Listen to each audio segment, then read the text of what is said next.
Gold rate ಕೈಗೆ ನಿಲ್ಲಕ್ಲಾರ್ದಷ್ಟು ಜಾಸ್ತಿ ಆಗಿ ಹೋಗಿದ್ರೆ ಹಿಂಗ್ ಹುಡುಕ್ಬೇಕು ನಾವ್ ಎಲ್ಲಿ ಹೋಗಿದೆ ಅಂತಂದು ಏನ್ ಹೇಳ್ತೀರಾ ಫಸ್ಟ್ ನನ್ಗೆ ಅದ್ರ ಬಗ್ಗೆ ಹೇಳಿ. ಇತ್ತೀಚಿನ ದಿನಗಳಲ್ಲಿ ಕಳೆದ ಜನವರಿಯಿಂದ ಬಂಗಾರದ ಬೆಳೆಯಲ್ಲಿ ಭಾರಿ ಗಗನ ಕತ್ತಿರತಕ್ಕಂಥದ್ದನ್ನ ನಾವು ಗಮನಿಸ್ತಾ ಇದ್ದೀವಿ. ಬಹುಶಃ ಯಾವತ್ತೂ ಕೂಡ ಆಗದಿರತಕ್ಕಂಥ ಒಂದು ರೇಟು ಇವತ್ತು ಬಂದು ಮುಟ್ಟಿದೆ. ಈ ಒಂದು ರೇಟು ಇತಿಹಾಸ ರೆಕಾರ್ಡ್ ಅಂತ ಹೇಳ್ಬೋದು. ಯಾಕೆಂದ್ರೆ ಇದಕ್ಕೆ ಮೂಲ ಕಾರಣ ನಮ್ಮ ಅಮೆರಿಕ ದೇಶದ ಅಧ್ಯಕ್ಷರಾದಂಥ ಡೊನಾಲ್ಡ್ ಟ್ರಂಪ್ ಅವರು ಏನು ಎಕಾನಮಿ ಕೆಲವು ಪಾಲಿಸಿ ಮೇಟರ್ಗಳನ್ನು ತರ್ತಾ ಇರತಕ್ಕಂಥದ್ದು ಬಹುಶಃ ಅವರ ದೇಶದ ಆರ್ಥಿಕ ಪರಿಸ್ಥಿತಿಯನ್ನ ಬಲಿಷ್ಠ ಮಾಡ್ಕೋಬೇಕು ಅಂತ ಹೇಳಿ ಕೆಲವು ವಿಚಾರಗಳನ್ನ ಅವರು ಪ್ರಸ್ತಾಪ ಮಾಡ್ತಾ ಇರತಕ್ಕಂಥದ್ದನ್ನ ನಾವು ಗಮನಿಸ್ತಾ ಇದ್ದೀವಿ. ಇಲ್ಲಿ ಅಮೆರಿಕ ಏನು ಚೀನಾ ಜೊತೆಯಲ್ಲಿ ಟ್ರೇಡ್ ವಾರನ್ನ ಪ್ರಾರಂಭ ಮಾಡಬೇಕು ಅಂತೇಳಿ ಆಗಲೇ ಚರ್ಚೆಗಳು ಕೂಡ ಆಗ್ತಾ ಇರತಕ್ಕಂಥದ್ದು. ಜೊತೆಗೆ ಇವತ್ತು ಪ್ರತಿಯೊಂದು ದೇಶ ಕೂಡ ತಮ್ಮ ಡಾಲರ್ಸ್ ಕರೆನ್ಸಿ ಏನಿದೆ ಆ ಕರೆನ್ಸಿಯನ್ನ ಸಂಗ್ರಹ ಮಾಡಿ ಠೇವಣಿ ಮಾಡೋದಕ್ಕೂ ಬದಲಾಗಿ ಬಂಗಾರದ ಮೇಲೆ ಭಾರಿ ಬಂಡವಾಳ ಹೂಡಿಕೆ ಮಾಡೋದ್ರಿಂದ ಇವತ್ತು ಸಣ್ಣ ಸಣ್ಣ ದೇಶಗಳು ಕೂಡ ಮುಂದಿನ ದಿನಗಳಲ್ಲಿ ಯುದ್ಧ ಬರ್ಬೋದು, ಇನ್ನೇನೋ ಒಂದು ಸಂಕಷ್ಟ ಬರ್ಬೋದು, ನಮ್ಮ ದೇಶಕ್ಕೆ ಇನ್ನಷ್ಟು ಆರ್ಥಿಕವಾಗಿ ಒಂದು ಸೆಕ್ಯೂರಿಟಿ ಸೇಫ್ಟಿ ಬೇಕು ಅಂತ ಹೇಳಿ ಗೋಲ್ಡ್ ಅನ್ನ ದೊಡ್ಡ ಮಟ್ಟದಲ್ಲಿ ಎಲ್ಲರೂ ಕೂಡ ಇನ್ವೆಸ್ಟ್ಮೆಂಟ್ ಮಾಡ್ತಾ ಇರತಕ್ಕಂಥದ್ದನ್ನ ನಾವು ನೋಡ್ತಾ ಇದೀವಿ. ಮೂಲ ಕಾರಣ ಇದು ಕೂಡ ಒಂದು ಅಂತ ಹೇಳ್ಬೋದು. ಜೊತೆಗೆ ಇವತ್ತು ನಮ್ಮ ದೇಶದಲ್ಲಿ ನೀವು 2ನೇ ಸ್ಥಾನ ಬರುತ್ತೆ. ಭಾರತ ದೇಶ, ನಾವೆಲ್ಲ ಕೂಡ ಭಾರತೀಯರು ಚಿನ್ನದ ಪ್ರೇಮಿಗಳು. ಬಟ್ ಭಾರತ ದೇಶ ಚೀನಾ ಮೊದಲನೇ ಸ್ಥಾನದಲ್ಲಿ ಇರತಕ್ಕಂಥದ್ದು ಗೋಲ್ಡ್ ಇನ್ವೆಸ್ಟ್ಮೆಂಟ್ ಅಲ್ಲಿ. ಭಾರತೀಯರು ನಾವು 2ನೇ ಸ್ಥಾನದಲ್ಲಿ ಇದ್ದೀವಿ. ನಮ್ಮ ದೇಶದಲ್ಲಿ ಯಾವುದೇ ಕೂಡ ಉತ್ಪಾದಕ ಕೇಂದ್ರಗಳಿಲ್ಲ. ಯಾವುದು ಕೂಡ ನಾವು ಇಲ್ಲಿ ಉತ್ಪಾದನೆ ಮಾಡುವಂತ ಅವಕಾಶಗಳಿಲ್ಲ. ಎಲ್ಲವನ್ನು ಕೂಡ ನೆರೆ ದೇಶಗಳಿಂದ ನಾವು ಇಂಪೋರ್ಟ್ ಮಾಡ್ಕೋತಾ ಇದ್ದೀವಿ. ಬಹುಶಃ ಇಂಪೋರ್ಟ್ ಅನ್ನ ಕೂಡ ತಾವು ಗಮನಿಸಿದ್ರೆ ಅದು ಇಂಡೋನೇಷಿಯಾ ಇರ್ಬೋದು, ಸೌತ್ ಆಫ್ರಿಕಾ ಇರ್ಬೋದು, ಆಸ್ಟ್ರೇಲಿಯಾ ಇರ್ಬೋದು, ಕೆನಡಾ ಇರ್ಬೋದು, ಈ ತರ ದೇಶಗಳಿಂದ ನಾವು ಗೋಲ್ಡ್ ಅನ್ನ ಇಂಪೋರ್ಟ್ ಮಾಡ್ಕೋತಾ ಇದೀವಿ, ಆಮದು ಮಾಡ್ಕೋತಾ ಇದೀವಿ. ಅದು ಕೂಡ ಕಳೆದ 3 ತಿಂಗಳನ್ನ ತಾವೇನಾದ್ರೂ ಗಮನಿಸಿದ್ರೆ ಬಹುಶಃ 190% ಹೆಚ್ಚಾಗಿದೆ. ಹಿಂದಿನ ವರ್ಷನ ತಾವು ಹೋಲಿಕೆ ಮಾಡಿದ್ರೆ 190% ಹೆಚ್ಚಾಗಿರತಕ್ಕಂಥದ್ದನ್ನು ಕೂಡ ಕೇವಲ 3 ತಿಂಗಳಲ್ಲಿ ನಾವು ನೋಡ್ತಾ ಇದೀವಿ. ಎಲ್ಲರಿಗೂ ಏನಂದ್ರೆ ಇವತ್ತು ಗೋಲ್ಡ್ ಒಂದು ಸುರಕ್ಷಿತವಾದ ಒಂದು ಬಂಡವಾಳ ಹೂಡಿಕೆ, ಮತ್ತೆ ಇದ್ರ ಮೇಲೆ ಇನ್ವೆಸ್ಟ್ಮೆಂಟ್ ಮಾಡಿದ್ರೆ ಯಾವತ್ತೂ ಕೂಡ ಲಾಸ್ ಆಗುತ್ತೆ ಅನ್ನೋ ಪ್ರಶ್ನೆನೇ ಇಲ್ಲ. ಇದು ಲಾಭಕರವಾಗಿರತಕ್ಕಂಥ ಒಂದು ಮಾರ್ಗ ಅಂತ ಹೇಳಿ ಎಲ್ಲರೂ ಭಾವಿಸಿದ್ದಾರೆ. ಇವತ್ತು ಷೇರು ಮಾರುಕಟ್ಟೆಯನ್ನ ನೋಡ್ತಾ ಇದ್ದೀರಿ, ಅಲ್ಲೋಲ ಕೊಲ್ಲೋಲ ಆಗ್ತಾ ಇದೆ. ಆಟೋಮೊಬೈಲ್ಸ್ ನೋಡ್ತಾ ಇದ್ದೀವಿ, ರಿಯಲ್ ಎಸ್ಟೇಟ್ ನ ನೋಡ್ತಾ ಇದ್ದೀವಿ. ಈ ತರ ಪ್ರತಿ ಉದ್ಯಮಗಳನ್ನ ಕಂಪೇರ್ ಮಾಡಿದಾಗ ಗೋಲ್ಡ್ ಇಸ್ ದಿ ಬೆಸ್ಟ್ ಮಾರ್ಗ ಅಂತ ಹೇಳಿ ಎಲ್ಲರೂ ಭಾವಿಸಿರತಕ್ಕಂಥದ್ದು. ಅದರಿಂದ ಇವತ್ತು ಇದಕ್ಕೆ ಎಲ್ಲೆಲ್ಲೂ ಎಂದೆಂದೂ ಕಾಣದಂತೆ ದೊಡ್ಡ ಮಟ್ಟದಲ್ಲಿ ಒಂದು ರೇಟನ್ನ ನಾವು ಜಾಸ್ತಿ ಆಗಿರತಕ್ಕಂಥದ್ದನ್ನ ಗಮನಿಸ್ತಾ ಇದ್ದೀವಿ. ಓಕೆ ಸರ್, ಗೋಲ್ಡ್ ಇನ್ವೆಸ್ಟ್ಮೆಂಟ್ ಬಗ್ಗೆ ಮಾತಾಡೋಣ. ಅದಕ್ಕೂ ಮುಂಚೆ ನಿಮ್ಮ ಒಂದು ಸಾಯಿ ಗೋಲ್ಡ್ ಪ್ಯಾಲೇಸ್ ಎಷ್ಟು ಚಿರಪರಿಚಿತ ನಮ್ಮ ರಾಜ್ಯಾದ್ಯಂತ ಅನ್ನೋದು ಎಲ್ರಿಗೂ ಕೂಡ ಗೊತ್ತಿದೆ. ಸೊ ಇವಾಗ ಮಲ್ಲೇಶ್ವರಂ ಅಲ್ಲಿ ನೀವು ಹೊಸ ಮಳಿಗೆ ಕೂಡ ಪ್ರಾರಂಭ ಮಾಡಿದ್ರಿ. ಏನ್ ಸ್ಪೆಷಾಲಿಟಿ ಇದೆ ಆ ಮಳಿಗೆದು ಅನ್ನೋದ್ರ ಬಗ್ಗೆ? ನಾನೊಬ್ಬ ಸರಳ ಜೀವಿ, ಸಾಮಾನ್ಯರಲ್ಲಿ ಅತಿ ಸಾಮಾನ್ಯ. ಹಾಗಂತೇಳಿ ದೊಡ್ಡ ಮಟ್ಟದಲ್ಲಿ ನಾವೇನು ಇಂಡಸ್ಟ್ರಿಯಲ್ಲೂ ಅಲ್ಲ, ದೊಡ್ಡ ಬಿಸ್ನೆಸ್ ಮ್ಯಾನ್ ಅಲ್ಲ. ಸಣ್ಣದಾಗಿ 1995ರಲ್ಲಿ ನಾನು ಒಂದು ಸಣ್ಣ ಶ್ರೀ ಸಾಯಿ ಜ್ಯುವೆಲ್ಲರ್ಸ್ ಅಂತೇಳಿ ಇದೇ ಬಸವನಗುಡಿ DVG ರಸ್ತೆಯಲ್ಲಿ ಒಂದು ಸಣ್ಣ ಶೋರೂಮ್ ಅನ್ನ 10x20 ಅಲ್ಲಿಂದ ನನ್ನ ಜರ್ನಿ ಪ್ರಾರಂಭ ಆಗಿರತಕ್ಕಂಥದ್ದು. ಅಲ್ಲಿ ಶುರುವಾಗಿರತಕ್ಕಂಥ 35 ವರ್ಷಗಳಾಗಿದೆ ನನ್ನ ಪ್ರಕಾರ ಈ ಇಂಡಸ್ಟ್ರಿಗೆ ನಾನು ಬಂದಿರತಕ್ಕಂಥದ್ದು. ಬಂದು ಹಂತವಾಗಿ ಗ್ರಾಹಕರ ಸೇವೆಯಲ್ಲಿ ತೊಡಗಿಸ್ಕೊಂಡಿರತಕ್ಕಂಥದ್ದು. ಬಹುಶಃ ಇದು ಗ್ರಾಹಕರ ನನ್ನ ಮೇಲೆ ಇಟ್ಟಿರತಕ್ಕಂಥ ಪ್ರೀತಿ, ವಿಶ್ವಾಸ, ನಂಬಿಕೆಗೆ ಮತ್ತೊಂದು ಹೆಸರೇ ಶ್ರೀ ಸಾಯಿ ಗೋಲ್ಡ್ ಪ್ಯಾಲೇಸ್ ಅಂತ ಹೇಳಲಿಕ್ಕೆ ನಾನು ಬಯಸ್ತಾ ಇದ್ದೀನಿ. ಯಾಕೆಂದ್ರೆ ಅವರು ಕೊಟ್ಟಿರತಕ್ಕಂಥ ಆ ವಿಶ್ವಾಸ, ನಂಬಿಕೆಯನ್ನ ನಾವು ಇವತ್ತು ಉಳಿಸ್ಕೊಂಡು ಬಂದಿದ್ದೀವಿ. ಅದು ನಿರಂತರವಾಗಿ ನಿರಂತರವಾಗಿ ನಾವು ಮಾಡ್ತಾ ಇದ್ದೀವಿ. ಅದರ ಮೂಲ ಕಾರಣ ಅಂತ ಹೇಳಲಿಕ್ಕೆ ನಾನು ಬಯಸ್ತಾ ಇದ್ದೀನಿ. ಬಸವನಗುಡಿಯಲ್ಲೇ ಚಿಕ್ಕದಾಗಿ ಮಾಡಿ ನನ್ನ ಗ್ರಾಹಕರ ಒಂದು ಪ್ರೋತ್ಸಾಹದಿಂದ ಸಣ್ಣ ಅಂಗಡಿ ಮಾಡಿದಾಗ ಅವರ ಒಂದು ಕೊಟ್ಟಿರತಕ್ಕಂತ ಒಂದು ಬೆಂಬಲವನ್ನ ನೋಡಿ ನಾನು ಸಣ್ಣ ಅಂಗಡಿ ಮಾಡ್ಲಿಕ್ಕೆ ದೊಡ್ಡದು ಬೇಕು ಅಂತ ಹೇಳಿ ಅದನ್ನ ಮಾಡಿ ಮತ್ತೆ ಹಂತವಾಗಿ ಬಸವನಗುಡಿ ಇರ್ಬೋದು, HSR ಲೇಔಟ್ ಇರ್ಬೋದು, ಯಲಂಕ ಇರ್ಬೋದು, KR ಪುರಂ ಇರ್ಬೋದು, ನಾಗರಬಾವಿ ಇರ್ಬೋದು, ಈಗೇನು ಒಂದು 10 ದಿವಸ ಹಿಂದೆ ಓಪನ್ ಆಗಿರತಕ್ಕಂಥ ಮಲ್ಲೇಶ್ವರಂ ಶಾಖೆ ಇರ್ಬೋದು, ಎಲ್ಲದರಲ್ಲಿ ಕೂಡ ನನ್ನ ಗ್ರಾಹಕರು ನನ್ನ ಸಾಯಿ ಗೋಲ್ಡ್ ಪ್ರಾಡಕ್ಟ್ಸ್ ಏನಿದೆ ಅದು ಬೆಂಗಳೂರು ನಗರದಲ್ಲಿ ಎಲ್ಲಾ ಜಾಗದಲ್ಲಿ ಕೂಡ ಅವರಿಗೆ ಮನೆಗೆ ಸಿಗಬೇಕು, ಕೈಗೆ ಎಟುಕುವ ದರದಲ್ಲಿ ಸಿಗಬೇಕು. ಕರ್ನಾಟಕ ರಾಜ್ಯದ ಮನೆಗೆ ಸಾಯಿ ಗೋಲ್ಡ್ ಪ್ಯಾಲೇಸ್ ನ ಪ್ರಾಡಕ್ಟ್ ಸಿಗಬೇಕು ಅನ್ನೋ ಉದ್ದೇಶದಿಂದ ಇವತ್ತು ಬೆಂಗಳೂರು ನಗರದಲ್ಲಿ ಸಂಚಾರ ವ್ಯವಸ್ಥೆಯನ್ನ ತಾವು ನೋಡ್ತಾ ಇದ್ದೀರಿ ಯಾವ ಮಟ್ಟಕ್ಕಿದೆ ಅಂತ ಹೇಳಿ. ಒಂದು ಕಡೆಯಿಂದ ಇನ್ನೊಂದು ಕಡೆಗೆ ಹೋಗ್ಬೇಕಾದ್ರೆ ಅರ್ಧ ದಿನ ಬೇಕು. ಈ ಸಂಚಾರಿ ಟ್ರಾಫಿಕ್ ಅಲ್ಲಿ ಎಲ್ರು ಕೂಡ ಒಂದು ಜಾಗಕ್ಕೆ ಮುಟ್ಲಿಕ್ಕೆ ಆಗೋದಿಲ್ಲ. ಅದರಿಂದ ಅವರವರ ಮನೆ ಬಾಗಿಲಿಗೆ ನಾವು ಹೋದ್ರೆ ಅವ್ರಿಗೆ ಇನ್ನೂ ಸುಲಭ ಆಗುತ್ತೆ ನಮ್ಮ ಸಾಯಿ ಗೋಲ್ಡ್ ಪ್ರಾಡಕ್ಟ್ಸ್ ನ ಖರೀದಿ ಮಾಡ್ಲಿಕ್ಕೆ ಅಂತ ಹೇಳಿ ಉದ್ದೇಶ ಇಟ್ಕೊಂಡು ಈ ತರ ಬ್ರಾಂಚಸ್ ಗಳನ್ನ ನಾವು ಮಾಡ್ಕೊಂಡು ಬಂದಿದ್ದೀವಿ. ಇದರ ಒಂದು ನನ್ನ ತಂದೆ ತಾಯಿಯ ಆಶೀರ್ವಾದ, ಶಿರಡಿ ಸಾಯಿಬಾಬಾ ನನ್ನ ಆರಾಧ್ಯ ದೈವ ಅವರ ಒಂದು ಆಶೀರ್ವಾದದಿಂದ ಇವತ್ತು ಗ್ರಾಹಕರ ಸೇವೆಯಲ್ಲಿ ಸಾಯಿ ಗೋಲ್ಡ್ ಶರವಣ ಸದಾ ನಿಮ್ಮೊಂದಿಗೆ ಅಂತ ಹೇಳಲಿಕ್ಕೆ ನಾನು ಬಯಸ್ತಾ ಇದ್ದೀನಿ. Okay sir. ಸೊ ಈಗ ಬಂಗಾರದ ಮಳಿಗೆಗಳು ಅಂದ್ರೆ ಜ್ಯುವೆಲರಿ ಶಾಪ್ಗಳು ನಮ್ಗೇನು ಕಡಿಮೆ ಸಿಗೋದಿಲ್ಲ, ಬೆಂಗಳೂರಲ್ಲಿ ಆಗಿರ್ಬೋದು, ಬೇರೆ ಊರುಗಳಲ್ಲಾಗಿರ್ಬೋದು. ಆದ್ರೂ ಕೂಡ ಜನರು ಸಾಯಿ ಗೋಲ್ಡ್ ಪ್ಯಾಲೇಸ್ ಬೇಕು ಅಂತ ಯಾಕೆ ಬರ್ತಾರೆ, ಏನು ಅವರು ಎಕ್ಸ್ಪೆಕ್ಟ್ ಮಾಡ್ತಾರೆ, ನೀವು ಜನಗಳಿಗೆ ಏನ್ ಕೊಡ್ತಾ ಇದ್ದೀರಾ, ಹಾಗೆ ಏನಾದ್ರು ಹೇಳ್ತಾರ? ಐ ಮೀನ್ ಇಲ್ಲಿ ಜ್ಯುವೆಲ್ಸ್ ತಗೊಂಡು ಹೋದ್ಮೇಲೆ ನನಗೆ ಈ ತರ ಆಯ್ತು, ಆಮೇಲೆ ನಿಮ್ಮ ಡಿಸೈನ್ ಆಗಿರ್ಬೋದು, ಆ ತರದ್ ಏನಾದ್ರು ಒಂದು ಸಂಗತಿಗಳೇನಾದ್ರು ಇದ್ರೆ ಹೇಳ್ಬೋದಾ ಅಂತ. ನಿಮಗೆ ಗೊತ್ತಿರ್ಬೋದು, ನಾನು ಹೇಳಿದ ಆಗ್ಲೇ 1995-96ರಲ್ಲಿ ಸಣ್ಣ ಅಂಗಡಿ 10x20 ಇದ್ದಾಗ ನಾನೇ ಕ್ಯಾಶಲ್ಲಿ ಕೂತ್ಕೋತಾ ಇದ್ದೆ. ಆವತ್ತು ಗ್ರಾಹಕರು ಬಂದು ನನ್ನ ಕೈಯಿಂದ ಆ ಒಂದು ಪ್ರಾಡಕ್ಟ್ಸ್ನ ಜ್ಯುವೆಲ್ರಿಗಳನ್ನ ತೆಗೆದುಕೊಂಡು ಹೋಗ್ಬೇಕು, ಮತ್ತೆ ನಿಮ್ಮ ಕೈಯಿಂದ ತೆಗೆದುಕೊಂಡು ಹೋದ್ರೆ ನಮ್ಗೆ ತುಂಬಾ ಬರ್ತಾ ಇದೆ, ನಿಮ್ಮ ಕೈ ಅಷ್ಟು ಗುಣ ತುಂಬಾ ಚೆನ್ನಾಗಿದೆ, ನನ್ನ ಮನೆಯಲ್ಲಿ ಕೂಡ ಒಂದಷ್ಟು 2-3 ಹೆಣ್ಮಕ್ಳು ಇದ್ದಾರೆ, ನಾವು ನಿಮ್ಮಲ್ಲಿ ಬಂದು ಖರೀದಿ ಮಾಡಿದ ಮೇಲೆ ಅವ್ರಿಗೂ ಕೂಡ ಮದುವೆ ಫಿಕ್ಸ್ ಆಗಿದೆ, ತುಂಬಾ ಒಳ್ಳೇದಾಗಿದೆ, ನಾವು ನಿಮ್ಮಲ್ಲೇ ಖರೀದಿ ಮಾಡಬೇಕು ಅಂತ ಹೇಳಿ ಬಂದಿದ್ದೀವಿ ಅಂತ ಹೇಳಿ ಅವರು ನನಗೆ ಬಹಳಷ್ಟು ನನ್ನ ಗ್ರಾಹಕರು ಅದೇನೋ ಶಿರಡಿ ಸಾಯಿಬಾಬನ ಆಶೀರ್ವಾದನೋ ಅಥವಾ ಗ್ರಾಹಕರ ಒಂದು ಬೆಂಬಲ ಎಲ್ಲ ಸಿಕ್ಕಿರತಕ್ಕಂಥದ್ದು. ಮತ್ತೆ ನಾವು ಅವಾಗ ಕೂತ್ಕೊಂಡು ನಾವೇ ಎಲ್ಲವನ್ನು ಕೂಡ ಮೇಂಟೈನ್ ಮಾಡ್ತಾ ಇದೀವಿ, ನಮ್ಮ ಕೈಯಿಂದ ಕೊಡ್ತಾ ಇದೀವಿ ಗ್ರಾಹಕರಿಗೆ. ಇವತ್ತು ಆಗ್ತಾ ಇಲ್ಲ, ಆದ್ರೂ ಕೂಡ ನಾನು ಅಬ್ಸರ್ವೇಷನ್ ಅಲ್ಲಿ ಇರ್ತೀನಿ, ಯಾವ ಬ್ರಾಂಚ್ ಅಲ್ಲಿ ಎಲ್ಲೆಲ್ಲಿ ಏನೇನ್ ನಡೀತಾ ಇದೆ, ನನ್ನ ಹಳೆ ಕಸ್ಟಮರ್ಸ್ ಯಾರು ಬರ್ತಾ ಇದ್ದಾರೆ, ಹೊಸ ಕಸ್ಟಮರ್ಸ್ ಯಾರು ಇಂಟ್ರೊಡ್ಯೂಸ್ ಆಗ್ತಾ ಇದ್ದಾರೆ, ಗ್ರಾಹಕರ ಒಂದು ಬೇಡಿಕೆ ಏನಿದೆ, ನಾವು ಏನ್ ಮಾಡ್ತಾ ಇದೀವಿ, ಗ್ರಾಹಕರಿಗೆ ಏನ್ ಕೊಡಬೇಕು, ಅದು ರಿಯಾಯಿತಿ ದರ ಇರ್ಬೋದು, ಅದು ಗಿಫ್ಟ್ ಇರ್ಬೋದು, ಜೊತೆಯಲ್ಲಿ ಗುಣಮಟ್ಟ ಇರ್ಬೋದು, ಜೊತೆಯಲ್ಲಿ ವೆರೈಟೀಸ್ ಡಿಸೈನ್ಸ್ ಇರ್ಬೋದು. ಪ್ರತಿದಿನ ಕೂಡ ಇವತ್ತಿನ ಯುವಕರು ಯುವಕಿಯರು ಇಷ್ಟಪಡುವಂತ ಹೊಸ ಹೊಸ ವೆರೈಟೀಸ್ ಗಳನ್ನ ನಾವು ಇಂಟ್ರೊಡ್ಯೂಸ್ ಮಾಡಬೇಕು. ಇದು ಡಿಜಿಟಲ್ ಯುಗ, ನಾವು ಸಿ ಅಂಡ್ ಬೈ ಅಂತ ಹೇಳ್ತೀವಿ. ಯಾವುದು ಕೂಡ ಕ್ಯಾಟ್ಲಾಗ್ ನೋಡಿ ಆರ್ಡರ್ ಕೊಟ್ಟು ತೆಗೆದುಕೊಂಡು ಹೋಗುವಂತ ಪರಿಸ್ಥಿತಿ ಇಲ್ಲ ಈಗ. ಆವಾಗ ಇತ್ತು, ನಾನ್ ಬಂದಾಗ ನಾನು ಏನು ದೊಡ್ಡ ಮಟ್ಟದಲ್ಲಿ ಇನ್ವೆಸ್ಟ್ಮೆಂಟೇ ಮಾಡಿರ್ಲಿಲ್ಲ, ಸಣ್ಣದಾಗಿತ್ತು ಅವಾಗ. ನಾನು ಈ ಫೀಲ್ಡ್ ಬಂದಾಗ ಗ್ರಾಮ್ 250 ರೂಪಾಯಿ ಇತ್ತು, 250 ರುಪೀಸ್. ಈಗ 10,000 ಮುಟ್ತಾ ಇದೆ, ಎಲ್ಲೆಲ್ಲಿಗೋ ಹೋಗ್ಬಿಟ್ಟಿದೆ.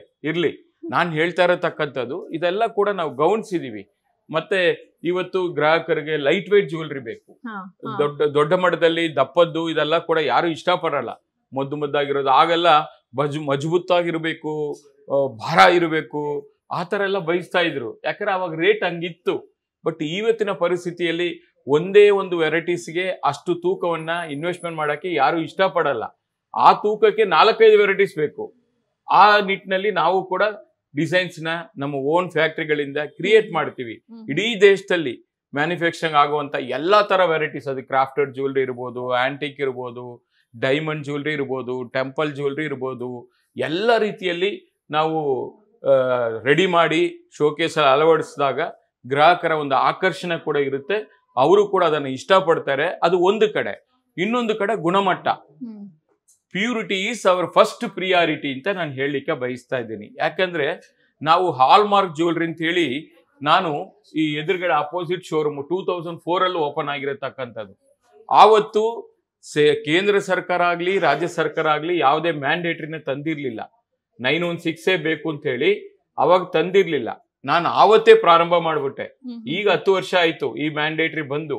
ನಾನು ಆಗ್ಲೇ 25 ವರ್ಷ ಹಿಂದೆನೆ ನನಗೂ ಪ್ರಾಫಿಟ್ ಅಲ್ಲ ಮುಖ್ಯ, ನನ್ನ ಗ್ರಾಹಕರು ಖುಷಿಯಿಂದ ಕ್ವಾಲಿಟಿ ಒಂದು ಪದಾರ್ಥವನ್ನ ಕೊಡಬೇಕು ಅಂತೇಳಿ ಆವತ್ತೇ ನಾವು ಹಾಲ್ಮಾರ್ಕ್ ಜ್ಯುವೆಲ್ರಿ 916ನ ನಾವು ಪ್ರಾರಂಭ ಮಾಡಿ ಗ್ರಾಹಕರು ಕೊಟ್ಟಿವಿ. ಅವತ್ತು ಬೇರೆಯವರೆಲ್ಲ ನನಗೆ ಬೈದ್ರು, ಬೇರೆ ಜ್ಯುವೆಲ್ಲರ್ಸ್ ಅಲ್ಲ, ಏಕ್ರಿ ಈಗಲೇ ನೀವು ಶುರು ಮಾಡಿದ್ದೀರಾ, ರೇಟ್ ಎಲ್ಲ ಜಾಸ್ತಿ ಆಗುತ್ತೆ, ನೀವು ಯಾಕೆ ಲಾಭ ಕಮ್ಮಿ ಮಾಡ್ಕೋತೀರಾ, ಹಂಗೆಲ್ಲ ಮಾಡಕ್ ಹೋಗ್ಬೇಡಿ, ನೀವು ಮಾಡಿದ್ರೆ ನಾವು ಮಾಡಬೇಕಾಗ್ತದೆ, ಕಸ್ಟಮರ್ಸ್ ನಮ್ಮಲ್ಲಿ ಕೂಡ ಬಂದು ಕೇಳ್ತಾರೆ ಅಂತ ಅಂದ್ರು. ನಾನು ಅದಕ್ಕೆಲ್ಲ ತಲೆ ಕೆಡಿಸ್ಕೊಂಡಿಲ್ಲ. ನನಗೆ ಲಾಭ ಅಲ್ಲ ಮುಖ್ಯ, ನನಗೆ ಕಸ್ಟಮರ್ ಸ್ಯಾಟಿಸ್ಫ್ಯಾಕ್ಷನ್ ಅದು ತುಂಬಾ ಮುಖ್ಯ. ಯಾಕೆಂದ್ರೆ ನೋಡಿ, ನೀವು ಸಣ್ಣದಾಗಿ ಒಂದು ಸಾಕ್ಸ್ ತಗೋಬೇಕಂದ್ರೆ 4 ಅಂಗಡಿ ಹತ್ತಿ ಇಳಿತೀರಿ. ಅದು ಎಷ್ಟು ಸಾಕ್ಸ್ನ ಬೆಲೆ ಎಷ್ಟು? 100 ರೂಪಾಯಿ ಇರುತ್ತೆ. ಆ 100 ರೂಪಾಯಿ ವಸ್ತು ನೀವು ಪ್ರಾಡಕ್ಟ್ ನ ಖರೀದಿ ಮಾಡಿದಾಗ ಒಂದಷ್ಟು ಕಡೆ ಹತ್ತಿ ಇಳಿದು ಕ್ವಾಲಿಟಿ ನೋಡಿ, ರೇಟ್ ನೋಡಿ, ನಿಮಗೆ ಖುಷಿ ಆದ ಮೇಲೆ ಅದನ್ನ ಖರೀದಿ ಮಾಡಕ್ ಹೋಗ್ತೀರಿ. ಸಾವಿರಾರು, ಈಗ ಲಕ್ಷಾಂತರ ರೂಪಾಯಿ ಈ ಗೋಲ್ಡು, ಡೈಮಂಡು, ಸಿಲ್ವರ್ನ ನೀವು ಪರ್ಚೇಸ್ ಮಾಡಿದಾಗ ಅವ್ರು ಯಾಕೆ ನಿಮ್ಮಲ್ಲೇ ತಗೋಬೇಕು? ಯಾಕೆ 4 ಕಡೆ ಹೋಗಿ ಕಂಪೇರ್ ಮಾಡಬಾರ್ದು? ಆ ಪ್ರಶ್ನೆ ಉದ್ಭವ ಆಗುತ್ತಲ್ಲ. ಕಂಪೇರ್ ಮಾಡಕ್ ಮುಂಚಿತವಾಗಿ ನಾವು ಸರಿ ಇದ್ರೆ ಅವ್ರು ಮುಂದಕ್ಕೆ ಹೋದ್ರು ಕೂಡ ಇಲ್ಲಿಂದ ಹೊರಗಡೆ ಹೋಗಿ ಬೇರೆ ಕಡೆ ಹೋಗಿ ಅವ್ರು ಚೆಕ್ ಮಾಡಿದ್ರು ಮತ್ತೆ ನಮ್ಮಲ್ಲೇ ವಾಪಸ್ ಬರಬೇಕು. ಆ ಪರಿಸ್ಥಿತಿಯನ್ನ ನಾವು ಮಾಡಿಟ್ಟಿರ್ತೀವಿ. ಅದರಿಂದ ಗ್ರಾಹಕರು ಕೂಡ ಇಷ್ಟಪಡ್ತಾರೆ. ಇದು ಬಹುಶಃ ನನ್ನ ಪ್ರಕಾರ ಇದು ಒಂದು ಸಾಯಿ ಮಂದಿರ, ಇದು ಶಾಪ್ ಅಲ್ಲ, ಇದು ದೇವಸ್ಥಾನ. ಈ ದೇವಸ್ಥಾನದಲ್ಲಿ ನಾವು ಏನ್ ಕೊಡಬೇಕು ಪ್ರಾಮಾಣಿಕತೆಯಿಂದ ನ್ಯಾಯಬದ್ಧವಾಗಿ ಏನನ್ನ ಕೊಡಬೇಕು, ಅದು ಕ್ವಾಲಿಟಿಲಾಗ್ಲಿ, ವೆರೈಟೀಸ್ ಅಲ್ಲಾಗ್ಲಿ, ರೇಟ್ ಅಲ್ಲಾಗ್ಲಿ, ಎಲ್ಲಿ ಕೂಡ ನೋ ಕಾಂಪ್ರಮೈಸ್. ಮತ್ತು ಬಂದಿರೋರು ಎಲ್ಲರೂ ತಗೋಬೇಕು ಅಂತನೂ ಕೂಡ ನಾವು ಬಯಸೋದಿಲ್ಲ.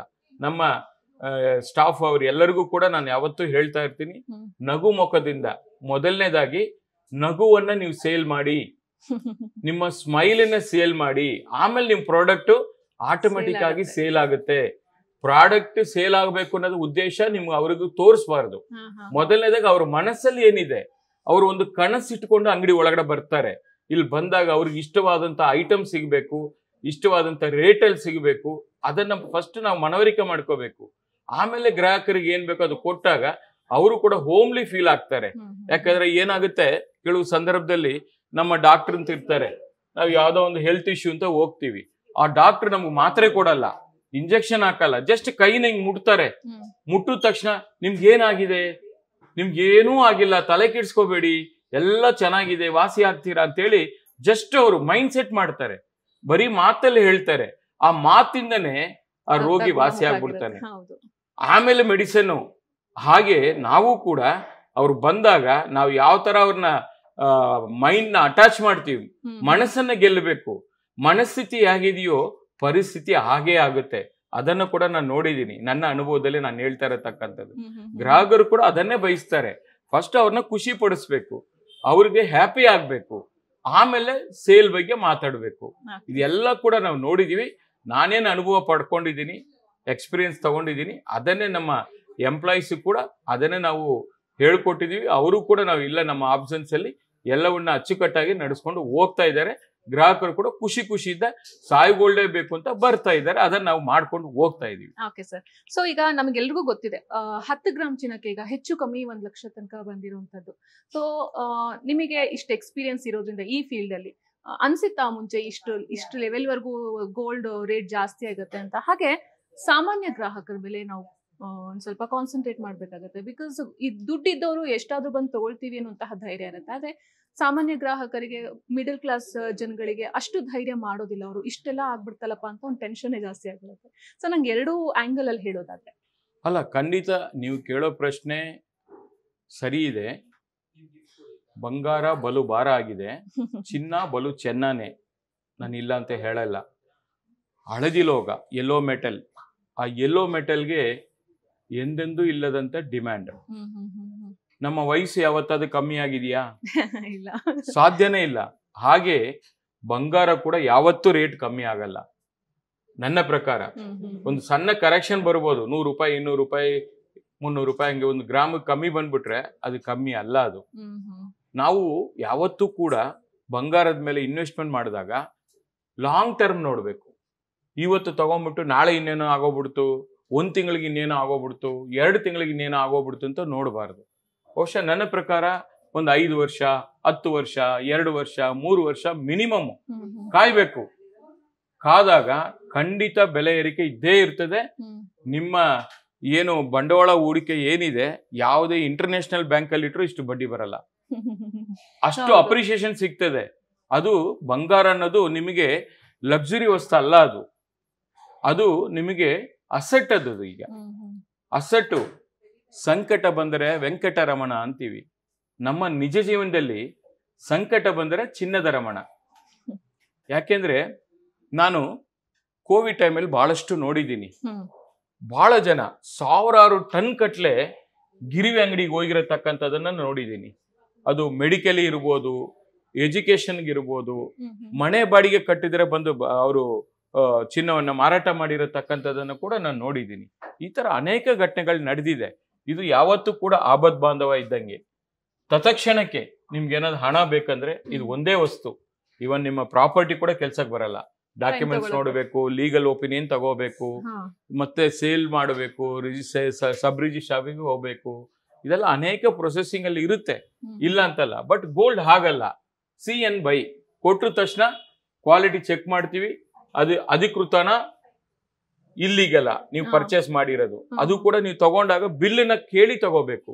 ಬಹಳ ಜನ ಈ ಸಣ್ಣ ಪುಟ್ಟ ಜ್ಯುವೆಲ್ಲರ್ಸ್ ಇರ್ಬೋದು, ಕೆಲವರು ಬೇರೆ ಬೇರೆ ಗೋಲ್ಡ್ ಸ್ಮಿತ್ಸ್ ಇರ್ಬೋದು, ಬೇರೆ ಬೇರೆ ಕಡೆ ಎಲ್ಲ ಹೋಗಿ ಅದು ಏನೋ ಟ್ಯಾಕ್ಸ್ ಅನ್ನ ಬಚಾವ್ ಮಾಡ್ಲಿಕ್ಕೋಸ್ಕರ ಅವ್ರು ಏನ್ ಮಾಡ್ತಾರೆ, ತಗೊಂಡ್ಬಿಡ್ತಾರೆ. ಹಾಗೆ ಮಾಡಕ್ ಹೋಗ್ಬಾರ್ದು. ಬಿಲ್ಲನ್ನ ಕಂಪಲ್ಸರಿ ತಗೋಬೇಕು. ಡಿಮ್ಯಾಂಡ್ ಬಿಲ್ ಅಂತ ನಾನು ಹೇಳ್ತೀನಿ. ನಾನು ಅನೇಕ ಸಂದರ್ಶನಗಳಲ್ಲಿ ಹೇಳಿದ್ದೀನಿ ಗ್ರಾಹಕರಿಗೆ, ಯಾವುದೇ ಕಾರಣಕ್ಕೂ ಒಂದು 20-30 ಸೈಟ್ ತಗೊಂಡಾಗ ನೀವು ಆ ಸಬ್ ರಿಜಿಸ್ಟರ್ ವ್ಯಾಲಿಗೆ ಟ್ಯಾಕ್ಸ್ ಅನ್ನ ಕಟ್ಟಿ ಸಬ್ ರಿಜಿಸ್ಟರ್ ಆಫೀಸಲ್ಲಿ ಹೋಗಿ ಯಾಕೆ ರಿಜಿಸ್ಟರ್ ಮಾಡ್ಕೋತೀರಿ? ಹಾಗೆ ನೀವು ಸುಮ್ನೆ ಬರ್ಕೋಬೋದಲ್ಲ, ಒಂದು ನೋಟ್ರಿ ಮಾಡ್ಕೋಬೋದಲ್ಲ, ಒಂದು ಸಣ್ಣ GPA ಮಾಡ್ಕೋಬೋದಲ್ಲ. ಸ್ಟಾಂಪ್ ಡ್ಯೂಟಿ ಯಾಕೆ ಕಟ್ತೀವಿ? ಸ್ಟಾಂಪ್ ಡ್ಯೂಟಿ ಕಟ್ಟಿ ರಿಜಿಸ್ಟರ್ ಯಾಕೆ ಮಾಡ್ಕೋತೀವಿ? ಅದಕ್ಕೆ ಒಂದು ಖಾತರಿ ಮಾಡ್ಕೋಬೇಕು, ಅದಕ್ಕೊಂದು ಬದ್ಧತೆ ಇರಬೇಕು. ನಾಳೆ ದಿನ ಯಾರು ಕೂಡ ತೊಂದರೆ ಕೊಡಬಾರ್ದು ಅಂತೇಳಿ ನಾವು ರಿಜಿಸ್ಟರ್ ಮಾಡ್ಕೋತೀವಿ. ಹಾಗೆ ನೀವು ಏನೇ ವಸ್ತು ಖರೀದಿ ಮಾಡಿ, ಅದು ಜ್ಯುವೆಲ್ರಿ, ಗೋಲ್ಡ್ ಇರಲಿ, ಡೈಮಂಡ್ ಇರಲಿ, ಸಿಲ್ವರ್ ಇರಲಿ, ನೀವು ಏನೇ ಸೇಲ್ ಮಾಡಿ ಖರೀದಿ ಮಾಡಿದಾಗ ಬಿಲ್ಲನ್ನ ತಗೋಬೇಕು. 3% GST ಇದೆ.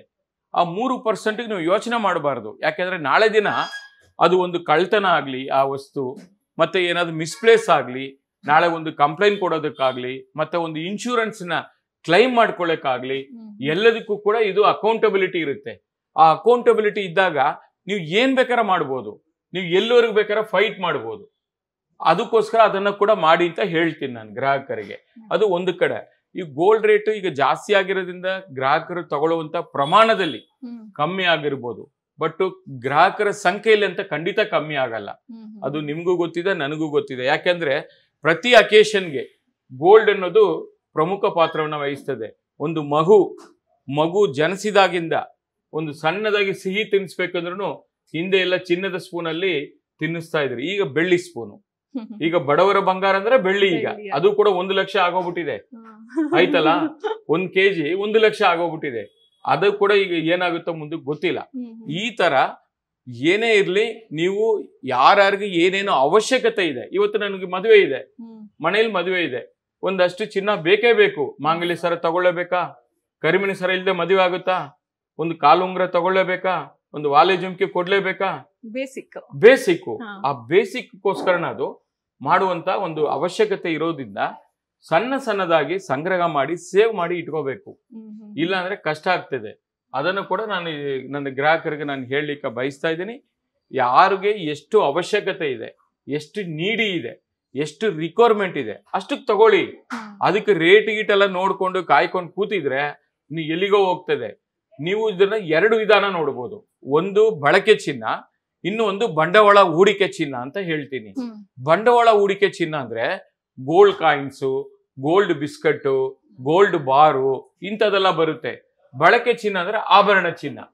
22 ಕ್ಯಾರೆಟ್ ಗೋಲ್ಡ್ ಅಲ್ಲಿ ಚೈನ್ ಇರ್ಬೋದು, ಉಂಗುರ ಇರ್ಬೋದು, ವಾಲೆ ಇರ್ಬೋದು. ಅದೇ ತರ ಡೈಮಂಡ್ ಜ್ಯುವೆಲ್ರಿ ಇರ್ಬೋದು, 18 ಕ್ಯಾರೆಟ್ ಬರುತ್ತೆ, 22 ಬರುತ್ತೆ, 2 ಬರುತ್ತೆ ಅದರಲ್ಲಿ ಕೂಡ. ಸೊ ಹಾಗೆ ಅದನ್ನ ದಿನನಿತ್ಯ ನಾವು ಬಳಕೆ ಮಾಡುವಂತ ಆಭರಣ. ಅದನ್ನ ಎಷ್ಟು ಬೇಕೋ ಅಷ್ಟು ಖರೀದಿ ಮಾಡಿ, ಅದಕ್ಕೆ ವೆಯ್ಟ್ ಮಾಡೋದು ಬೇಡ. ಇನ್ವೆಸ್ಟ್ಮೆಂಟ್ ಎಕ್ಸೆಸ್ ದುಡ್ಡಿದೆ, ನಾನು ಇನ್ವೆಸ್ಟ್ಮೆಂಟ್ ಮಾಡ್ಬೇಕಂದ ಮಾತ್ರ ನೀವು ಯೋಚನೆ ಮಾಡಬೇಕು. ಏನೇ ಮಾಡಿದ್ರು ಶಾರ್ಟ್ ಟರ್ಮ್ ನೋಡಬೇಡಿ, ಲಾಂಗ್ ಟರ್ಮ್ಗೆ ಯೋಚನೆ ಮಾಡಬೇಕು. ಆವಾಗ ನಿಮ್ಗೆ ಬೆನಿಫಿಟು ಸಿಗುತ್ತೆ, ನೀವು ಅನ್ಕೊಂಡಿದ್ದು ಕೂಡ ಫುಲ್ಫಿಲ್ ಆಗುತ್ತೆ ಅನ್ನೋದನ್ನ ನಾನು ಹೇಳಲಿಕ್ಕೆ ಬಯಸ್ತಾ ಇದ್ದೀನಿ. ಓಕೆ ಸರ್, ಇಷ್ಟು ವರ್ಷಗಳಿಂದ ಬಂಗಾರದ ಬೆಲೆ ಏರಿಕೆ ಆಗಿದೆ ಅಂತ ಕೇಳ್ಕೊಂಡ್ ಬಂದಿರುವಂತಹ ಜನರಿಗೆ ಇನ್ನೇನ್ ಕೆಲವು ವರ್ಷಗಳಲ್ಲಿ ಕಡಿಮೆ ಆಗಿದೆ ಅನ್ನೋ ಸುದ್ದಿ ಬರ್ಬೋದು ಅಂತ ಏನಾದ್ರು ಅನ್ಸುತ್ತಾ? ಅದ್ರ ಬೆಲೆ ಏನಾದ್ರು ಎಕ್ಸ್ಪೆಕ್ಟೇಷನ್ಸ್ ಇಟ್ಕೋಬಹುದಾ ಅಂತ? ನೋಡಿ, ಹೋದ ವರ್ಷ ನನ್ನ ಪ್ರಕಾರ 5,500 ಏನೋ 5,500 6,000 ಏನೋ ಇತ್ತು. ಅವರು ಮೊನ್ನೆ ಬಂದು ಮಾರಾಟ ಮಾಡಿ ಹೋದ್ರು, ಆಯ್ತಲ್ಲ, ಡಬಲ್ ಬಂದಂಗ ಆಯ್ತು. ಆಮೇಲೆ ನಮ್ಮಲ್ಲಿ ಸಾಯಿ ರಕ್ಷಾ ಅಂತೇಳಿ ಗೋಲ್ಡ್ ಅಡ್ವಾನ್ಸ್ ಪ್ಲಾನ್ ಅಂತ ಇಟ್ಟಿದೀವಿ. ಅದರಲ್ಲಿ ನಿಮಗೆ 11 ಮಂತ್ಸು ಕಟ್ಟಬೇಕು. 11 ಮಂತ್ಸ್ ಆದಮೇಲೆ 12th ಮಂತ್ಗೆ ನಾವು ಐಟಮ್ ಡೆಲಿವರಿ ಕೊಡ್ತೀವಿ. ಅದರಲ್ಲಿ ಮಾಡಿರತಕ್ಕಂಥದ್ದು ಪಾಂಪ್ಲೆಟ್ ಕೊಡಿ. ಅದರಲ್ಲಿ ನಿಮಗೆ ಪ್ರತಿ ತಿಂಗಳು ನೀವು ಒಂದು 10,000 ರೂಪಾಯಿ ಕಟ್ತೀರಾ ಅಂತ ಇಟ್ಕೊಳ್ಳಿ. ಆ 10,000 ರೂಪಾಯಿಗೆ ಅವತ್ತು ರೇಟ್ ಏನಿರುತ್ತೆ ಆ ರೇಟನ್ನ ನಾವು ಗೋಲ್ಡ್ ಲೆಕ್ಕದಲ್ಲಿ ಕನ್ವರ್ಷನ್ ಮಾಡ್ತೀವಿ. ಎಷ್ಟು ಗ್ರಾಮ್ ಬರುತ್ತೋ ಅಷ್ಟು ತೂಕವನ್ನ ಜಮಾ ಇಡ್ತೀವಿ ಗ್ರಾಹಕರ ಅಕೌಂಟ್ ಅಲ್ಲಿ. ಕ್ಯಾಶ್ ಆಗಿಟ್ರೆ ಅವ್ರಿಗೆ ಲಾಸು. ನಾವು ಎಸ್ಪೆಷಲಿ ಗ್ರಾಮ್ಸ್ ಲೆಕ್ಕದಲ್ಲಿ ಇಡ್ತೀವಿ. 11 ತಿಂಗಳಾದ್ಮೇಲೆ 12ನೇ ತಿಂಗಳು 11 ತಿಂಗಳಾದ್ಮೇಲೆ 12ನೇ ತಿಂಗಳು 12ನೇ ತಿಂಗಳು ಅವರಿಗೆ ಎಷ್ಟು ತೂಕ ಅವ್ರದ್ದು ಪ್ರತಿ ತಿಂಗಳು ಜಮಾ ಆಗಿರುತ್ತೆ ಅದನ್ನ ಅವ್ರಿಗೆ ಡೆಲಿವರಿ ಕೊಡ್ತೀವಿ 12 ಮಂತ್ಸ್ಗೆ. ಮತ್ತೆ ಅವರು ಏನು ಹಳೆ ರೇಟಲ್ಲೇ ಅವ್ರಿಗೆ ಬರುತ್ತೆ ಚಿನ್ನ, ಮನೆಗೆ ಬಂದಿರಲ್ಲ.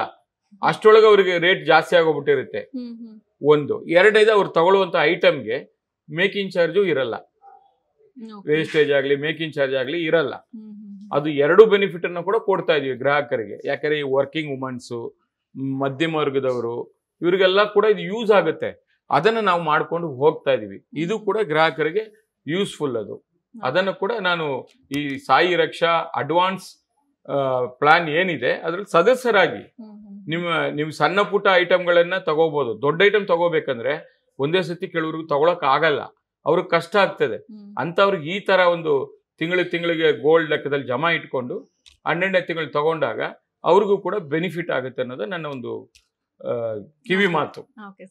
ಸೊ ನಿಮ್ಮನ್ನ ನಾವು ಸಮಾಜ ಸೇವಕರನ್ನಾಗಿ ನೋಡಿದೀವಿ, ಹಾಗೆ ಪೊಲಿಟಿಷಿಯನ್ ಆಗಿ ನೋಡಿದೀವಿ. ಈಗ ನಿಮ್ಮ ಒಂದು ಸಾಯಿ ಗೋಲ್ಡ್ ಪ್ಯಾಲೇಸ್ ಎಷ್ಟು ಮಟ್ಟಿಗೆ ಯಶಸ್ವಿ ಆಗಿದೆ ಅನ್ನೋದನ್ನು ಕೂಡ ನಾವು ನೋಡಿದೀವಿ. ಆದ್ರೆ ಅದಕ್ಕೆಲ್ಲವಕ್ಕೂ ಹಿಂದೆ ಬಂದ್ರೆ ನಿಮ್ಮ ಬಾಲ್ಯ ದಿನಗಳು ಮತ್ತೆ ನೀವು ಈ ಒಂದು ಸ್ಟೇಜಿಗೆ ಬರೋದಕ್ಕೆ ಪಟ್ಟಂತಹ ಒಂದಿಷ್ಟು ಕಷ್ಟಗಳಿರುತ್ತೆ. ನಿಮ್ದೇನ್ ಹಾದಿ ಸುಗಮವಾಗಿರುತ್ತೆ ಅಂತ ನಾನು ಭಾವಿಸೋದಿಲ್ಲ, ಏನಾದ್ರು ಸ್ವಲ್ಪ ಕಷ್ಟಪಟ್ಟಿರ್ತೀರಾ. ಸೊ ಆ ಥರದ್ದೆಲ್ಲ ಕಷ್ಟನ ಮೀರಿ ಈ ತರ ಒಂದು ಸಾಧನೆ ಮಾಡೋದಂದ್ರೆ ಯಾವ ತರ ಛಲ ಇರಬೇಕು ಅದಕ್ಕೆ, ಹಾಗೆ ನಿಮ್ಮ ಹಿಂದಿನ ದಿನಗಳನ್ನ ನೆನಪಿಸ್ಕೊಳ್ಳೋದಾದ್ರೆ? ನೋಡಿ,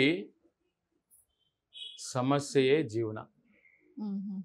ಜೀವನದಲ್ಲಿ ಎಲ್ಲಾ ಸಮಸ್ಯೆಗಳು ಬರುತ್ತೆ. ಸಮಸ್ಯೆಗಳನ್ನ ಚಾಲೆಂಜಿಂಗ್ ಆಗಿ ತಗೋಬೇಕು. ಸಮಸ್ಯೆ ಬಂದಾಗ ಕುಗ್ಗೋಗೋದಾಗ್ಲಿ ಅನ್ನೋ ಪ್ರಶ್ನೆನೇ ಇಲ್ಲ. ನಾನು ರಾಜಕೀಯ ಜೀವನಕ್ಕೆ ಬಂದಿದ್ದೆ ಒಂದು ಘಟನೆಯಿಂದ ಬಂದಿದ್ದೀನಿ. ಅಷ್ಟು ಸುಲಭವಾಗಿ ಆ ಹಾದಿ ನನಗೆ ಇರ್ಲಿಲ್ಲ. ಯಾವ ತರ ಘಟನೆ ಫೇಸ್ ಮಾಡ್ಬೇಕಾಯ್ತು ಸರ್? ಹೌದು, ಕೆಲವು ರಾಜಕಾರಣಿಯಿಂದನೇ ನನಗೆ ತೊಂದರೆ ಆಯ್ತು. ನಾನು ರಾಜಕಾರಣಿ ಆಗಿದ್ರೆ ಈ ತರ ತೊಂದರೆ ಒಳಗಾಗೋರಿಗೆ ನಾನು ಸಹಾಯ ಮಾಡ್ಬೋದಲ್ಲ, ಅವ್ರಿಗೊಂದಷ್ಟು ನನ್ನ ಕಡೆಯಿಂದ ಹೆಲ್ಪ್ ಆಗುತ್ತಲ್ಲ ಅಂತೇಳಿ ರಾಜಕಾರಣಕ್ಕೆ ಬಂದೆ. ಇಲ್ಲಾರಿ ಇಷ್ಟೊತ್ತಿಗೆ ಇನ್ನೊಂದು 10 ಸ್ಟೋರ್ ಮಾಡ್ತಾ ಇದ್ದೆ. ನನ್ನ ಎನರ್ಜಿ, ನನ್ನ ಸಮಯ, ನನ್ನ ದುಡ್ಡು ಎಲ್ಲವನ್ನ ವ್ಯರ್ಥ ಮಾಡಿ ಇವತ್ತು ರಾಜಕೀಯಕ್ಕೆ ಬಂದಿದ್ದೀನಿ. ಒಂದಷ್ಟು ಜನಕ್ಕೆ ಹೆಲ್ಪು ಆಗಿದೆ. ಅದು ಒಂದು ಸಂತೃಪ್ತಿ, ಸಂತೋಷ ಇದೆ ನನಗೆ, ಇಲ್ಲ ಅಂತಲ್ಲ. ಎಲ್ಲ ಹೋದ್ರು ಜನ ಗೌರವದಿಂದ ನಮ್ಮನ್ನು ನೋಡ್ತಾರೆ. ಸಾಯಿ ಗೋಲ್ಡ್ ಎಷ್ಟು ಹೆಸರು ಮಾಡ್ತೋ ರಾಜಕೀಯದಲ್ಲಿ ಅಷ್ಟೇ ನೊಂದ ಕುಟುಂಬಗಳಿಗೆ ನನ್ನ ಕಡೆಯಿಂದ ಏನ್ ಸಾಧ್ಯವಾಗುತ್ತೋ ನನ್ನ ಶಕ್ತಿ ಮೀರಿ ನಾನು ಪ್ರಾಮಾಣಿಕವಾಗಿ ನನ್ನ ಕಡೆಯಿಂದ ಸಹಕಾರ ಕೊಟ್ಟಿದ್ದೀನಿ. ಅದು ನನಗೆ ನಿರಂತರವಾಗಿ ಖುಷಿ ಇದೆ. ಯಾಕಂದ್ರೆ ಬಡತನದಿಂದ ಬಂದಿರತಕ್ಕಂಥವ್ರಿಗೆ ಆ ಬಡತನದ ಅರಿವು ಗೊತ್ತಿರುತ್ತೆ. ಹಸಿದವರಿಗೆ ಅನ್ನ ಅಂತ ಹೇಳ್ತೀವಿ. ಆ ಅನ್ನಕ್ಕೋಸ್ಕರ ಎಷ್ಟು ಜನ ಬೆಂಗಳೂರಿಗೆ ಹುಡ್ಕೊಂಡ್ ಬರ್ತಾರೆ. ಕರ್ನಾಟಕ ಎಲ್ಲಾ ಜಿಲ್ಲೆಗಳಿಂದ ನೋಡಿದ್ದೀನಿ. ಅವ್ರು ಯಾತಕ್ಕೋಸ್ಕರ ಬರ್ತಾರೆ? ಅವ್ರಿಗೆ ನೌಕರಿ ಬೇಕು, ಶಿಕ್ಷಣ ಬೇಕು, ಆರೋಗ್ಯ ಬೇಕು. ಇದು 3 ಬೇಕು ಒಬ್ಬ ಮನುಷ್ಯನ್ಗೆ. ಅದಿದ್ರೆ ಅವನ ಜೀವನ ಸಾರ್ಥಕ ಆಗುತ್ತೆ ಅಲ್ವಾ?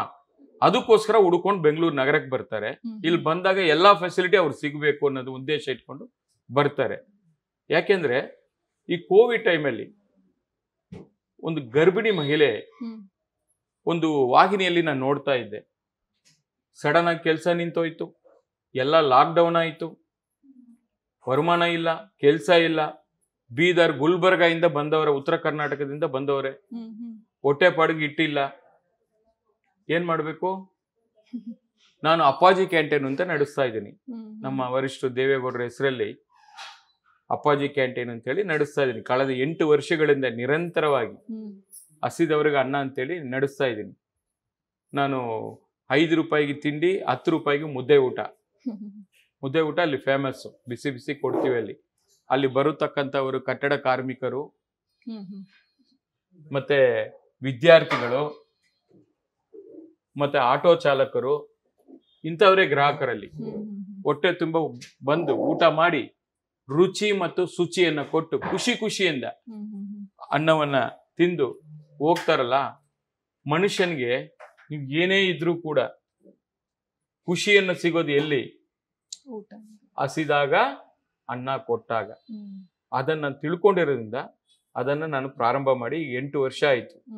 ಆ ಕ್ಯಾಂಟೀನಿಂದ ಬೆಂಗಳೂರು ನಗರದಲ್ಲಿ ಎಲ್ಲಾ ವಾರ್ಡ್ಗಳಿಗೂ ಹೋಗಿ ನಾನೇ ಕೋವಿಡ್ ಟೈಮಲ್ಲಿ ಕೈಯಲ್ಲಿ ಗ್ಲೌಸ್ ಹಾಕೊಂಡು ಹೊರಗಡೆ ಹೋಗಿ ಕ್ಯಾಂಟೀನರಲ್ಲಿ ಊಟ ಬಡಿಸಿ ಬಂದಿದ್ದೀನಿ. ಅದನ್ನ ಸುಪ್ರೀಂ ಕೋರ್ಟ್ ಜಡ್ಜು, ಅವ್ರ ಹೆಸರು ಬೇಡ, ಯಾವುದೋ ಒಂದು ಟಿವಿಯಲ್ಲಿ ನೋಡಿದ್ದಾರೆ. ನೋಡಿ ಅವರು ನನಗೆ ಫೋನ್ ಮಾಡ್ತಾರೆ. ನಾನು ಏನಪ್ಪ, ನನ್ನ ಮೇಲೆ ಯಾವುದು ಕೇಸ್ ಇಲ್ಲ, supreme court of India Delhi ಅಂತ ಹೇಳಿ ಟ್ರೂ ಕಾಲರ್ ಅಲ್ಲಿ ಬರ್ತಾ ಇದೆ, ಇವ್ರು ಯಾಕೆ ನನಗೆ ಫೋನ್ ಮಾಡ್ತಾರೆ ಅಂತ ಹೇಳ್ಬಿಟ್ಟು ನಾನು ನನ್ನ PA ಕೈಯಲ್ಲಿ ಚೆಕ್ ಮಾಡೋದು ಕರೆಕ್ಟಾ ಫೇಕಾ ಅಂತ ನೋಡ್ತೀನಿ. ಕೊನೆಗೆ ನೋಡಿದ್ರೆ ಅದು ಕರೆಕ್ಟ್ ಇದೆ. ಮತ್ತೆ ನನ್ನ PA ನಂಬರ್ಗೆ ಮಾಡ್ತಾರೆ, ಮತ್ತೆ ಅವ್ರು ಹೇಳ್ತಾರೆ, ಮತ್ತೆ ಅದಕ್ಕೆ ನಾನು ವಾಪಸ್ ಮಾಡ್ತೀನಿ.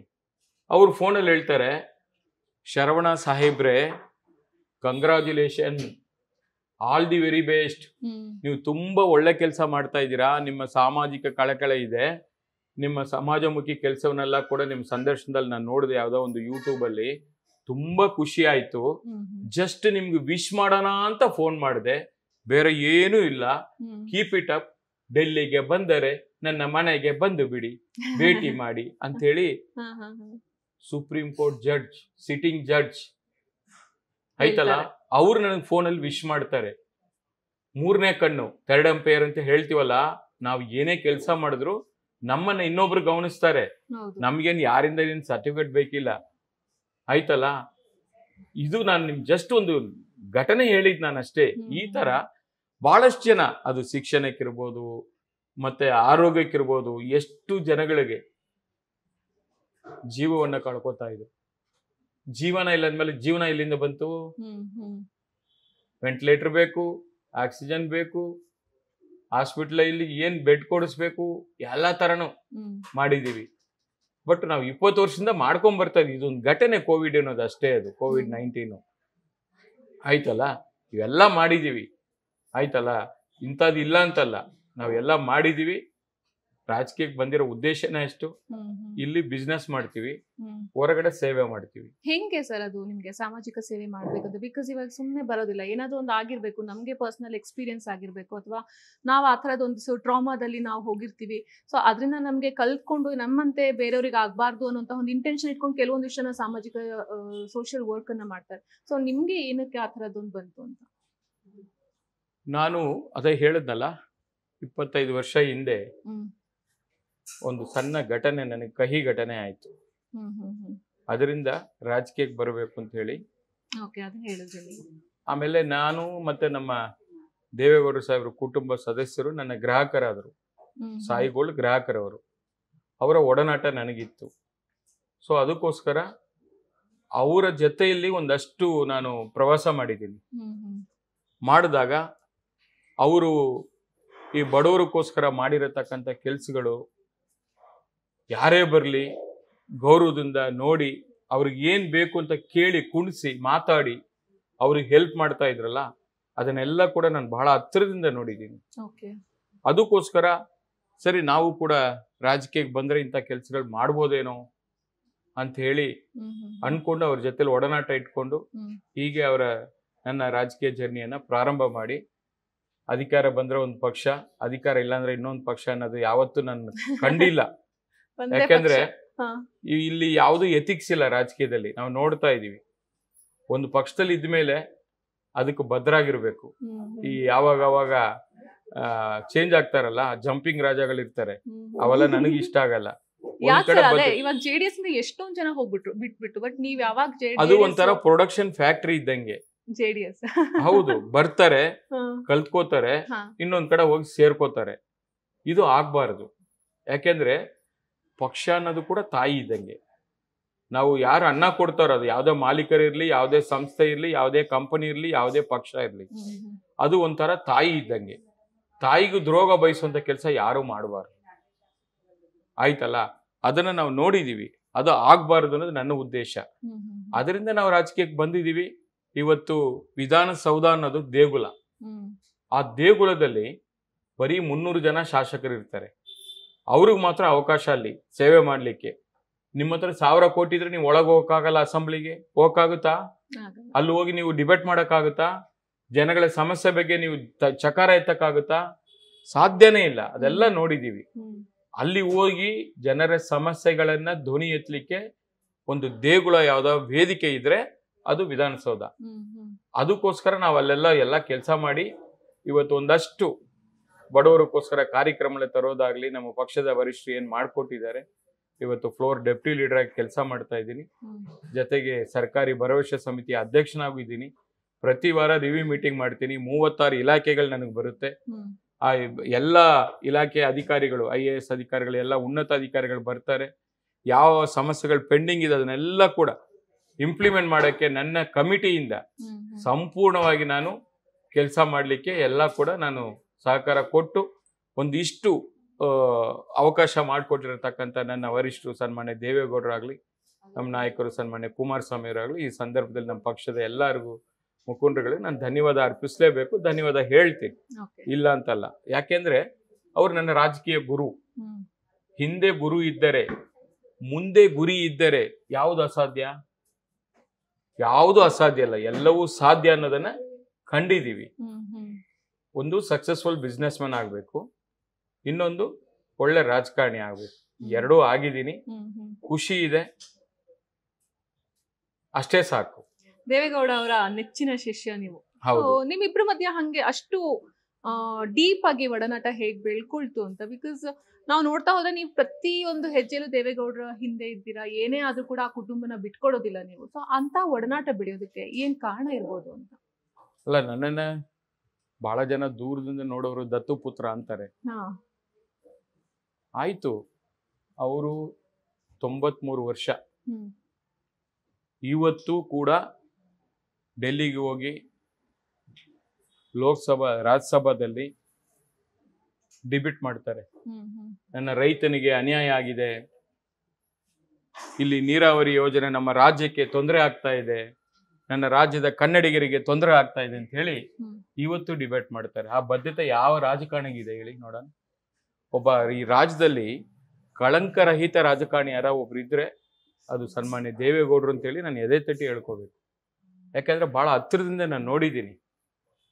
ಎಲ್ಲ ತರ ಅವರು ಸಭೆ ಮಾಡಿದಾಗಲಿ, ಪ್ರವಾಸ ಮಾಡಿದಾಗಲಿ, ರಾಷ್ಟ್ರ ರಾಜ್ಯ ತಿರುಗಿದಾಗಲಿ ಎಲ್ಲ ಅವ್ರ ಜೊತೆಲಿ ಇದ್ದೀನಿ. ಕಾವೇರಿ ಹೋರಾಟ ಒಂದು ಉದಾಹರಣೆಗೆ ನಿಮ್ಗೆ ಹೇಳಲೇಬೇಕು. ನಾನು ನನಗೆ ಹಿಂದಿನ ದಿನ ನೈಟ್ ಫೋನ್ ಮಾಡ್ತಾರೆ 11:30ಗೆ. ನನ್ನನ್ನು ಪ್ರೀತಿಯಿಂದ ಶೆಟ್ರೆ ಅಂತ ಕರೀತಾರೆ.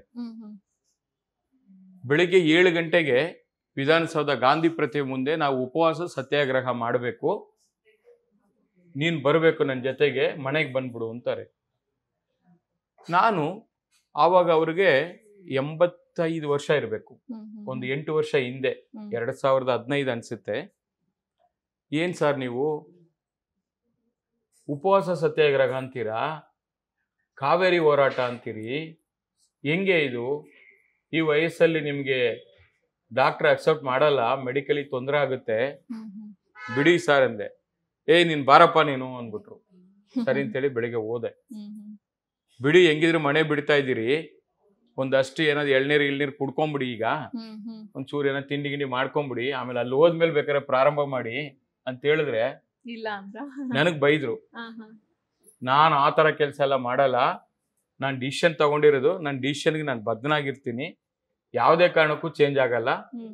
ನಾನು ಉಪವಾಸ ಸತ್ಯಾಗ್ರಹ ಮೇಲೆ ಅದನ್ನ ಮುಂದುವರಿಸಬೇಕು, ನನ್ನ ಜನರಿಗೋಸ್ಕರ ನಾನು ಇದನ್ನ ಮಾಡ್ಲೇಬೇಕು ಅಂತ ಹೇಳಿ ಮನೆಯಿಂದ ಬಿಟ್ವಿ.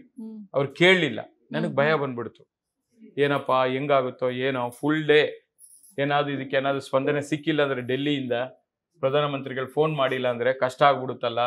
ಅವ್ರು ತಾನೇ ಹೇಳ್ಬೇಕು ಇವ್ರು ಹೋರಾಟಕ್ಕೆ ಬೆಂಬಲ ಕೊಟ್ಟು ಏನ್ ಬೇಕೋ ಮಾಡ್ಕೊಡ್ತೀವಿ ಅಂತ.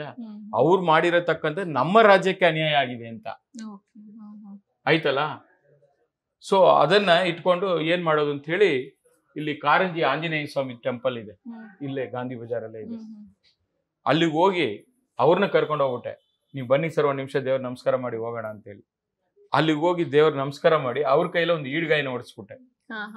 ಹೊಡೆಸ್ಬಿಟ್ಟು, ಇವತ್ತೇನು ಪ್ರೊಟೆಸ್ಟ್ ಏನಿದೆ ಇದು ಸಕ್ಸಸ್ ಆಗ್ಲಿ ದೇವ್ರೆ, ಯಾವುದೇ ಕಾರಣಕ್ಕೂ ತೊಂದರೆ ಆಗ್ಬಾರ್ದು, ನಾವು ಅನ್ಕೊಂಡಿದ್ದು ಆಗ್ಬೇಕು ಅಂತೇಳಿ ಮಾಡಿದೆ. ಅದೇ ತರ ಅಲ್ಲಿ ನಮಸ್ಕಾರ ಮಾಡಿ ಹೊರಟ್ವಿ. ಎಲ್ಲ ಒಂದು 4 ಗಂಟೆಗೆಲ್ಲ ಅವಾಗ ಫೋನ್ ಬಂತು ಡೆಲ್ಲಿಯಿಂದ, ಪ್ರಧಾನಮಂತ್ರಿ ಕಚೇರಿಯಿಂದ.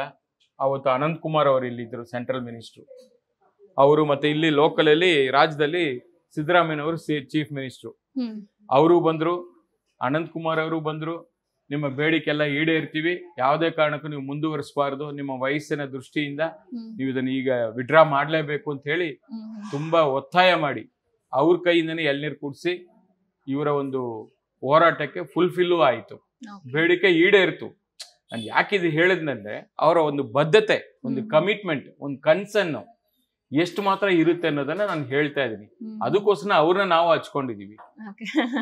ಕಾರಣ ಕೇಳಿದ್ರಲ್ಲ, ಅದಕ್ಕೋಸ್ಕರ ಒಂದು ಸಣ್ಣ ಪ್ರಾದೇಶಿಕ ಪಕ್ಷ, ಲೋಕಲ್ ಪಕ್ಷ ಅವಶ್ಯಕತೆ ಇದೆ. ರಾಷ್ಟ್ರೀಯ ಪಕ್ಷಗಳು ಧ್ವನಿ ಎತ್ತಕ್ಕಾಗಲ್ಲ, ಬಿಜೆಪಿ ಆಗ್ಲಿ ಕಾಂಗ್ರೆಸ್ ಆಗ್ಲಿ. ಲೋಕಲ್ ಪಕ್ಷ ಇದ್ರೆ ಲೋಕಲ್ ಅಲ್ಲಿ ಏನ್ ಬೇಕು ಜನರಿಗೆ ಧ್ವನಿ ಎತ್ಬೋದು. ಇಲ್ಲಾಂದ್ರೆ ಡೆಲ್ಲಿಲಿ ಕೂತ್ಕೊಂಡು ಅವ್ರೇನು ಅವ್ರದೇ ಮಾಡ್ತಾರೆ ಲಾಬಿ, ಅಲ್ಲಿಂದನೇ ಕ್ಲಿಯರೆನ್ಸ್ ಬರಬೇಕು ಹೈಕಮಾಂಡ್ ಇಂದ. ನಮ್ಗೆ ಹಂಗಲ್ಲ, ಇಲ್ಲೇ ನಮ್ಗೆ ಹೈಕಮಾಂಡ್. ಅದರಿಂದ ನಾವು ಅದನ್ನ ಇಷ್ಟಪಟ್ಟು ಅದನ್ನ ಕೆಲಸ ಮಾಡಿದೀವಿ. ಇವತ್ತು ಜನರು ನಮ್ಗೆ ಸಪೋರ್ಟ್ ಮಾಡಿಲ್ಲ. ಅವ್ರು 2 ಬಾರಿ ಮುಖ್ಯಮಂತ್ರಿ ಆದ್ರು ಕುಮಾರಸ್ವಾಮಿ ಅವರು. ರೈತರ ಸಾಲ ಮನ್ನಾ 25,000 ಕೋಟಿ ಸಾಲ ಮನ್ನಾ ಮಾಡಿದ್ರು. ಯಾರು ನೆನ್ಸ್ಕೊಂಡ್ರು ಹೇಳಿ? ನೀರಾವರಿ ಯೋಜನೆಗಳನ್ನ ಎಷ್ಟು ತಂದ್ರು? ಬೆಂಗಳೂರು ನಗರಕ್ಕೆ ಮೆಟ್ರೋ ಫಸ್ಟ್ ಟೈಮ್ ತಂದ್ರು, ಆಯ್ತಲ್ಲ. ಸಾಕಷ್ಟು ಕಾರ್ಯಕ್ರಮಗಳು ಕೊಟ್ಟಿದ್ದಾರೆ. ಜನ ಮರ್ತು ಬಿಡ್ತಾರೆ, ಮೆಮೊರಿ ಪವರ್ ಇರಲ್ಲ. ಏನ್ ಮಾಡ್ತೀರಿ? ಹೀಗೆ ಇದು ರಾಜಕಾರಣ. ಅದ್ರ ಬಗ್ಗೆ ನಾವು ಏನು ಮಾಡಕ್ ಆಗಲ್ಲ. ಇದು ನಿಂತ ನೀರಲ್ಲ, ಹರಿಯೋ ನೀರು. ಬದಲಾವಣೆ ಆಗೇ ಆಗುತ್ತೆ, ನೋಡೋಣ. ಸರ್, ಇದು ರಾಜಕಾರಣ ಅಂತ ಬಂದಾಗ, ನಾವು ರಾಜಕೀಯದ ಬಗ್ಗೆ ಮಾತಾಡ್ತಾ ಇದ್ದೀವಿ ಅಂತಂದಾಗ, ಒಂದು ಪಕ್ಷ ಒಳ್ಳೆಯ ಹೆಸರನ್ನ ಮಾಡ್ತಾ ಇರುತ್ತೆ, ಒಳ್ಳೆಯ ಕೆಲಸಗಳನ್ನ ಮಾಡ್ತಾ ಇರುತ್ತೆ. ಅದೇ ಒಂದು ಪಕ್ಷನ ಎಲ್ಲರೂ ಕೂಡ ಇಷ್ಟಪಡ್ತಾ ಇರ್ತಾರೆ. ಆ ಸಂದರ್ಭದಲ್ಲಿ ಒಂದಿಷ್ಟು ವಿಚಾರಗಳು ನಡೆದು ಹೋಗುತ್ತೆ.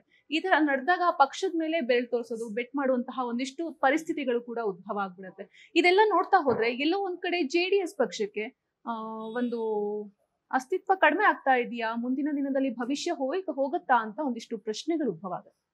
ನೋಡಿ, ಬಿಜೆಪಿ ಈ ರಾಷ್ಟ್ರವನ್ನ ಆಳ್ತಾ ಇದೆ. ಸನ್ಮಾನ್ಯ ನರೇಂದ್ರ ಮೋದಿ ಅವರು ಪ್ರಧಾನಮಂತ್ರಿಯಾಗಿ ಕೆಲಸ ಮಾಡ್ತಾ ಇದ್ದಾರೆ.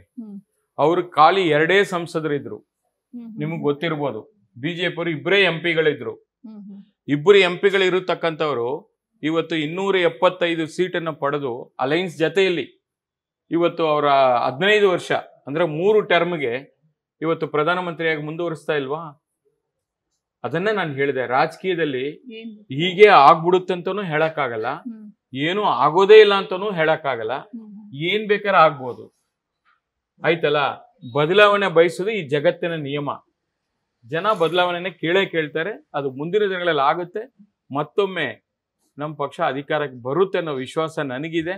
ಒಂದಷ್ಟು ಒಳ್ಳೆ ಕೆಲಸಗಳು ಮಾಡುವಂತ ಅವಕಾಶ ನನಗೂ ಸಿಗ್ತದೆ ಅಂತೇಳಿ ನಾನು ಅನ್ಕೊಂಡಿದ್ದೀನಿ. ಸರ್, ಇದೆಲ್ಲ ನೋಡ್ತಾ ಹೋದ್ರೆ ಎಲ್ಲೋ ಒಂದ್ ಕಡೆ ಶರವಣ ಅವರಿಗೆ ರಾಜಕೀಯದಲ್ಲಿ ಅವ್ರಿಗೆ ಸಿಕ್ಕಾಪಟ್ಟೆ ಇಂಟ್ರೆಸ್ಟ್ ಇದೆ. ಏನೋ ಒಂದು ಕೆಲಸ ಮಾಡ್ಬೇಕು, ಸಾಮಾಜಿಕ ಕೆಲಸ ಮಾಡ್ಬೇಕು, ಜನರಿಗೆ ಏನೋ ಹೆಲ್ಪ್ ಮಾಡ್ಬೇಕು. ಅದಕ್ಕೆ ಸಂಬಂಧಪಟ್ಟಂತೆ ಅವರಿಗೆ ಅದಕ್ಕೆ ರಿಲೇಟೆಡ್ ಆಗಿ ಅದನ್ನ ಉಪಯೋಗಿಸ್ಕೊಳ್ಳೋದಕ್ಕೆ ಒಂದು ಸ್ಥಾನ ಸಿಗೋದಕ್ಕೆ ಎಲ್ಲೋ ಕೊರತೆ ಆಗ್ಬಿಡ್ತಾ ಶರವಣ ಅವ್ರಿಗೆ ಅಂತ. ನಾನೇನು ಆತರ ಅನ್ಕೊಂಡಿಲ್ಲ. ವಿಶೇಷವಾಗಿ ನಾನೊಂದು ಸಣ್ಣ ಸಮಾಜದಿಂದ ಬಂದಿರೋನು, ಆರ್ಯ ವೈಶ್ಯ ಸಮಾಜ.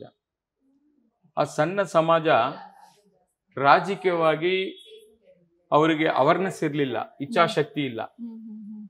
ಅದನ್ನ ನಾನು ಬಂದು ಮೂಡಿಸಿ ಒಂದಷ್ಟು ತಿಳುವಳಿಕೆ ಕೊಟ್ಟು ಸರ್ಕಾರದ ಜಾತಿ ಪಟ್ಟಿಯಲ್ಲೇ ಹೆಸರಿರ್ಲಿಲ್ಲ.